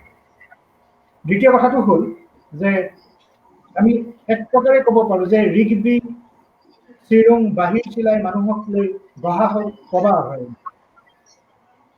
এতিয়ালৈকে যিমানখিনি বেদখল হ'ল, যিমানখিনি ধ্বংস হ'ল, সেইখিনি হৈ গ'ল। কিন্তু এতিয়াও যিখিনি বাকী আছে, সেই বাকী থকা অংশখিনিক লৈ আমি আমাৰ আন্দোলনটো জোৰদাৰ কৰিব লাগিব। আমাৰ পবাৰ চাৰিওকাষে থকা মানুহখিনিক তেওঁলোকৰ জনগোষ্ঠ আৱেগটোক ৰক্ষা কৰি আমি তেওঁলোকক পবাৰ প্ৰতি দায়বদ্ধ কৰি তুলিব পাৰিব লাগিব। সেই কামটো আমি ইতিমধ্যে হাতত লৈ আহিছোঁ, ইতিমধ্যে কৰি আহিছোঁ আৰু সেইটো আমি এই কোভিড সৃষ্ট পৰিস্থিতি ঠিক হ'লে আমি সেই ক্ষেত্ৰত আৰু বেছি আগবাঢ়ি যাব পাৰিম। গতিকে আমি সেইটো লোকেলি বা স্থানীয়ভাৱে সেই কামখিনি কৰি থকাৰ লগতে আমি নতুন প্ৰজন্মৰ লোকসকলকো, নতুন প্ৰজন্মৰ আমাৰ শিক্ষাৰ্থীসকলকো এই ক্ষেত্ৰত জড়িত কৰাবলৈ চেষ্টা কৰিছোঁ। তেওঁলোকক আমাৰ লগত ৰাখি, আমাৰ সৈতে, আমাৰ লগত সহযোগিতা কৰি যাতে সমাজত চৰকাৰক, কৰ্তৃপক্ষক যাতে হেঁচা প্ৰয়োগ কৰিব পাৰে, তেওঁলোকক সৈমান কৰাব পাৰে সেই ক্ষেত্ৰতো আমি কিছুমান কাৰ্যব্যৱস্থা গ্ৰহণ কৰিছোঁ। আৰু অন্যহাতে আমাৰ উৰ্ধ্বতন কৰ্তৃপক্ষৰ লগত এই কথাবিলাক আলোচনা কৰা হৈছে যে বিভিন্ন ধৰণে কাৰ্যসূচীবোৰ চলি থাকিব, কিন্তু ভিতৰুৱাভাৱেও আমি চৰকাৰৰ লগত বা সংশ্লিষ্ট কৰ্তৃপক্ষৰ লগত আমি ভিতৰুৱাভাৱেও কামখিনি আগবঢ়াই নিবৰ কাৰণে যত্ন কৰিছোঁ। গতিকে সকলো ফালৰ পৰা যেতিয়া কামখিনি আগবঢ়াই আমি সমানেই নিম, সকলো মানুহৰ সহযোগিতা আমি যেতিয়াই পাম, তেতিয়া হয়তো পবা অভয়াৰণ্য হ'বৰ কাৰণে বেছি দিন নালাগিব। আৰু আমি সেই আন্দোলনটোক জোৰদাৰ কৰিব বিচাৰিছোঁ, পবাৰ বাবে এটা আন্দোলন। ধন্যবাদ। যুগল। ধন্যবাদ ডক্টৰ নৱকুমাৰ চমুৱা। তুমি এটা বহুত ভাল কথা ক'লা, যিটো আমি নেচাৰ্ছ বেকনে বিশ্বাস কৰোঁ। আমি মানুহৰ লগত থাকি মানুহৰ হকে কাম কৰি যাব খোজো। আমি অৰণ্য সংৰক্ষণৰ নামত কোনো মানুহকে আমি অনিষ্ট কৰিব নোখোজো, কাকো আমি অশান্তি দিব নোখোজো। গতিকে আমি পবাৰ যিখিনি ইতিমধ্যে বেদখল হৈ গ'ল সেইখিনিক লৈ আমি চিন্তিত নহয়, কিন্তু আমি যিখিনি এতিয়াও সুৰক্ষিত হৈ আছে সেইখিনি অৰণ্য ৰাজি যাতে চৰকাৰে অতি সোনকালে ইয়াক সংৰক্ষণৰ ব্যৱস্থা কৰে, এই কথাটোত আমি বেছি জোৰ দিছো। কাৰণ পবাৰ দাঁতি কাষৰীয়া ৰাইজৰ সহযোগিতা অবিহনে পবাখন কেতিয়াও সুৰক্ষিত হৈ থাকিব নোৱাৰে। ই লাগিলে কৰাৰ পিছতেই হওক, যিহেতু পবা যদি আমি তেওঁলোকক বেদখলৰ নিচিনা এটা কাৰ্যৰ পন্থা লৈ পবা সুৰক্ষিত কৰিবলৈ যাওঁ, তেওঁলোক পবাৰ শত্ৰুৱে হৈ থাকিব। গতিকে আমি ভাবো এতিয়ালৈকে যিখিনি অঞ্চল তেওঁলোকে কৰিছে সেইখিনি অঞ্চল বাদ দি এতিয়াও যিখিনি অঞ্চল পবাৰ ধুনীয়া হৈ আছে, বাচি আছে, সেইখিনি অঞ্চল যাতে চৰকাৰে সংৰক্ষণৰ ব্যৱস্থা কৰে। পূৰ্বৰ মুখ্যমন্ত্ৰী মহোদয়ে যোৱা 14 জুলাই 2020 তাৰিখে জোনাইত আহি নিজে ঘোষণা কৰি থৈ গৈছিলে পবাক অতি সোনকালে এখন বন্যপ্ৰাণী অভয়াৰণ্যলৈ উন্নীত কৰা হ'ব। তাৰপিছতো তেওঁ যোৱা 7 অক্টোবৰত শংকৰদেৱ কলাক্ষেত্ৰত অনুষ্ঠিত বন্যপ্ৰাণী সপ্তাহৰ কাৰ্যসূচীত পুনৰবাৰ আনুষ্ঠানিকভাৱে ঘোষণা কৰিছিলে পবা অচিৰেই বন্যপ্ৰাণী অভয়াৰণ্যলৈ উন্নীত হ'ব। কিন্তু কাৰ্যক্ষেত্ৰত আধিক উপতি এইটো হৈ নুঠিল। হয়তো ইয়াত বহুতো ৰাজনৈতিক মেৰপেচ আছে, হয়তো বেচৰকাৰী প্ৰসংগত আছে। যিয়ে নহওক বিচাৰো বৰ্তমানৰ অসম চৰকাৰৰ নেতৃত্বই বিশেষকৈ ডক্টৰ হিমন্ত বিশ্ব শৰ্মা ডাঙৰীয়া এই ক্ষেত্ৰত দিশটোৰ ওপৰত যথেষ্ট গুৰুত্ব আৰোপ কৰিছে। গতিকে আমাৰ ধেমাজি জিলাৰ একমাত্ৰ সংৰক্ষিত বনাঞ্চল পবা, এইখনৰ সংৰক্ষণৰ দিশত নিশ্চয় আমাৰ সন্মানীয় মুখ্যমন্ত্ৰী গৰাকীয়ে দৃষ্টি নিক্ষেপ দিব। তেওঁ নিশ্চয় ইয়াক পবাক সংৰক্ষিতকৰণৰ ব্যৱস্থা গ্ৰহণ কৰিব। যদিহে পবাক এতিয়া অচিৰেই বন্যপ্ৰাণী অভয়াৰণ্যলৈ উন্নীত কৰি সংৰক্ষণৰ ব্যৱস্থা কৰা নহয়, তেতিয়াহ'লে পবাত এতিয়া যিটো গতিত পবাৰ ধ্বংস কাৰ্য চলি আছে, স্বয়ং বন বিভাগেই আজি কিছুদিনৰ আগত নাৰ্চাৰী স্থাপনৰ নামত পবাৰ প্ৰায় জংঘলৰ ভিতৰৰ অঞ্চলত প্ৰায় 2 বিঘা মাটি কাটি তহিলং কৰিছে, এইটো নাৰ্চাৰী সংস্থাপনৰ নামত। এইটো এটা চৰম দুৰ্ভাগ্যৰ বিষয়, যাৰ হাতত আমি অৰণ্যখন সুৰক্ষিত হৈ থাকক বুলি ভাবিছো। তেওঁলোকে যদি এনেধৰণৰ পদক্ষেপ গ্ৰহণ কৰে, তেতিয়া আৰু স্থানীয় মানুহে তাক কি বুলি বচোৱাৰ ক্ষেত্ৰত আগবাঢ়িব। গতিকে বন বিভাগকো অনুৰোধ জনাইছো এনে ধৰণৰ কৰ্মৰ পৰা যাতে তেওঁলোক বিৰত থাকে। নাৰ্চাৰী স্থাপন কৰক, মুকলি বহুত মাটি আছে তাত স্থাপন কৰক, কিন্তু আমাৰ একমাত্ৰ বনাঞ্চল পবা, যিখন ধেমাজি জিলাৰ একমাত্ৰ বনাঞ্চল হিচাপে বৰ্তমান আছে, সেইখনত যাতে আঘাত হনা নহয় কোনো পধ্যে, এই ক্ষেত্ৰত যাতে বন বিভাগে গুৰুত্ব দিয়ে। তাৰোপৰি পবাত আগৰলা ছাৰে কোৱাৰ দৰে বন কৰ্মীৰ অভাৱ, যিহেতু এতিয়া মুখ্যমন্ত্ৰী গৰাকীয়ে আজি কিছুদিনৰ আগত বন নীতি সংশোধনৰ কথা কৈছে। আশা ৰাখিছো অন্যান্য স্থানত সংস্থাপিত হৈ থকা বন কৰ্মীসমূহক এই আমাৰ যিখন একমাত্ৰ সংৰক্ষিত বনাঞ্চল আছে সেইখনৰ সুৰক্ষাৰ তাগিদাত অচিৰেই পবাত তেওঁলোকক সংস্থাপিত কৰি সুৰক্ষাৰ ব্যৱস্থা কৰে, এই আশা ৰাখিছো। আৰু আমি নেচাৰ্ছ বেকনেও বিভিন্ন সময়ত আজি 2007 চনৰ পৰা আমি বিভিন্ন কাৰ্যপন্থা আৰু এই পবাৰ দাঁতি কাষৰীয়া অঞ্চলৰ সজাগতা অনুষ্ঠান, বাইক ৰেলীকে আদি কৰি বিভিন্ন কাৰ্যপন্থা গ্ৰহণ কৰি আহিছো। প্ৰকৃতি শিবিৰ, চৰাই পৰ্যবেক্ষণ শিবিৰ আদিকে ধৰি নৱপ্ৰজন্মৰ এই ছাত্ৰ ছাত্ৰীসকলক আমি বন বন্যপ্ৰাণীৰ বিষয়ে অৱগত কৰিবৰ কাৰণে কেইবাটাও কাৰ্যসূচী ইতিমধ্যে পবাত গ্ৰহণ কৰিছো। তাৰ পৰা ভালে কেইজন নতুন নতুন প্ৰকৃতি কৰ্মী ওলাইও আহিছে ইতিমধ্যে। গতিকে আমি এনেধৰণৰ কাৰ্যসূচী চলাই গৈ আছো। আমি বিশ্বাস কৰো মানুহৰ মাজত থাকি আমি অৰণ্য সংৰক্ষণৰ কামটোত অগ্ৰসৰ হ'ম, মানুহক বাদ দি নহয়। গতিকে আমি যিমান পাৰো আমাৰ যুৱ প্ৰজন্মক এই ক্ষেত্ৰত শিক্ষিত কৰিবলৈ প্ৰকৃতিৰ প্ৰতি সংৰক্ষণৰ প্ৰতি তেওঁলোক দায়িত্বশীল কৰি তুলিবলৈ আমি প্ৰয়াস কৰি আহিছো। আমি বহুতো শিক্ষণ সঁজুলিৰ জৰিয়তে এইসমূহ কাৰ্য ইতিমধ্যে কৰি আহিছো। অকল ধেমাজিত বুলিয়ে নহয়, নেচাচেকনে আমি সমগ্ৰ অসম জুৰি এই কাৰ্যসূচী ৰূপায়ণ কৰি আহিছো, আগলৈও কৰি যাম।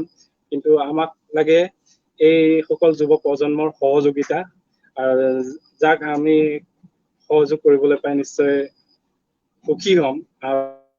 আৰু আশা ৰাখিম তেওঁলোকৰ বলিষ্ঠ এইখিনি কথা এতিয়া মই আমাৰ আৰু এগৰাকী মানস প্ৰতিম দত্তক অনুষ্ঠানটো সামৰিবলৈ অনুৰোধ জনাইছো।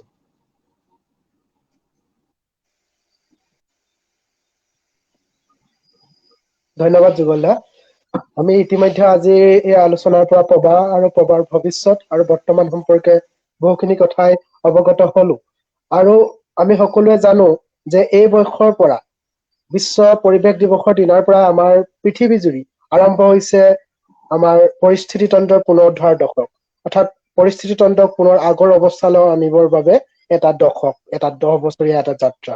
সেই যাত্ৰা কেৱল এটা দিনৰ মাজতে আবদ্ধ নাৰাখি আমি পৰিৱেশ সংৰক্ষণৰ বাবে যাতে মাত মাতি যাওঁ, পৰিৱেশ সংৰক্ষণৰ বাবে যাতে আগবাঢ়ি আহো, কথাৰ পৰা কামলৈ আমি যাতে নিজকে কাৰ্যৰূপত প্ৰতিষ্ঠা কৰিব পাৰো আৰু নিজে কথা কামলৈ ৰূপান্তৰিত কৰিব পাৰো, তাৰ বাবে আমাৰ প্ৰজন্মটো আগবাঢ়ি আহিব বুলি মই আশা ৰাখিছো। আৰু প্ৰবাহ ফেচবুক পৃষ্ঠাৰ জৰিয়তে যি আমি আমি এক পদক্ষেপ গ্ৰহণ কৰিছো সামাজিক মাধ্যমৰ জৰিয়তে চৰকাৰী কৰ্তৃপক্ষৰ দৃষ্টিগোচৰ কৰিবৰ বাবে, প্ৰবাহ বন্যপ্ৰাণী অভয়াৰণ্য স্বীকৃতি দিবৰ বাবে আমি এক সামাজিক মাধ্যম জৰি এক আহ্বান জনোৱাৰ পদক্ষেপ গ্ৰহণ কৰিছো। সেই পদক্ষেপৰ প্ৰতি যুৱ সমাজে আমাক সঁহাৰি জনাব বুলি আমি আশা ৰাখিছো। লগতে আমি এই ক্ষেত্ৰত এটা কথা মনত ৰাখিবলগীয়া, আমাৰ মাজতে এটা ভুল ধাৰণা আছে যে অৰণ্যৰ স্থিতি বুলি মূলতঃ যিকেইটা স্থিতিৰ কথা কওঁ তাৰ ভিতৰত দুটা গুৰুত্বপূৰ্ণ স্থিতি হ'ল ৰাষ্ট্ৰীয় উদ্যান আৰু বন্যপ্ৰাণী অভয়াৰণ্য। আমি বহুতে অভয়াৰণ্য লিখাৰ সময়ত ৰাষ্ট্ৰীয় অভয়াৰণ্য বুলি লিখো। আচলতে অৰণ্য ৰাষ্ট্ৰীয় অভয়াৰণ্য বুলি কোনো স্থিতি নাই। যি স্থিতি আছে সেয়া হ'ল বন্যপ্ৰাণী অভয়াৰণ্য আৰু বা ৰাষ্ট্ৰীয় উদ্যান বা সংৰক্ষিত বনাঞ্চল, জৈৱ সংমণ্ডল সংৰক্ষিত অঞ্চল এইখিনিহে। গতিকে আমি অভয়াৰণ্যৰ সন্মুখত যাতে ৰাষ্ট্ৰীয় শব্দটো ব্যৱহাৰ পৰিৱৰ্তে বন্যপ্ৰাণী অভয়াৰণ্য শব্দটো ব্যৱহাৰ কৰো, এই ক্ষেত্ৰত সকলোকে চকু দিবলৈ মোৰ ফালৰ পৰা অনুৰোধ জনাইছো। লগতে আজিৰ এই অনুষ্ঠানটোত উপস্থিত থাকি যি সমল ব্যক্তিসকলে আমাক যি বিভিন্ন দিহা পৰামৰ্শ দিলে, আমাৰ লগতে অনুষ্ঠানটো চাইও যিসকল ব্যক্তিয়ে দিহা দিলে, বিশেষকৈ বেঞ্জামিন কামান দেৱে তেখেতে কমেন্ট যোগে বহুকেইটা পৰামৰ্শ দিছে। লগতে মছিয়া আহমেদ খান নায়াৰ ডাঙৰীয়াও বহুকেইটা পৰামৰ্শ দিছে। লগতে প্ৰতিজন দৰ্শকে বহুকেইটা পৰামৰ্শ দিছে, তেওঁলোকলৈও আমাৰ আন্তৰিক ধন্যবাদ আৰু কৃতজ্ঞতা জ্ঞাপন কৰিছো। লগতে প্ৰত্যেকজন সমল ব্যক্তিলৈ আমি আমাৰ তৰফৰ পৰা আন্তৰিক ধন্যবাদ আৰু কৃতজ্ঞতা জ্ঞাপন কৰি আজিৰ অনুষ্ঠান ইমানতে সামৰিছো। ধন্যবাদ।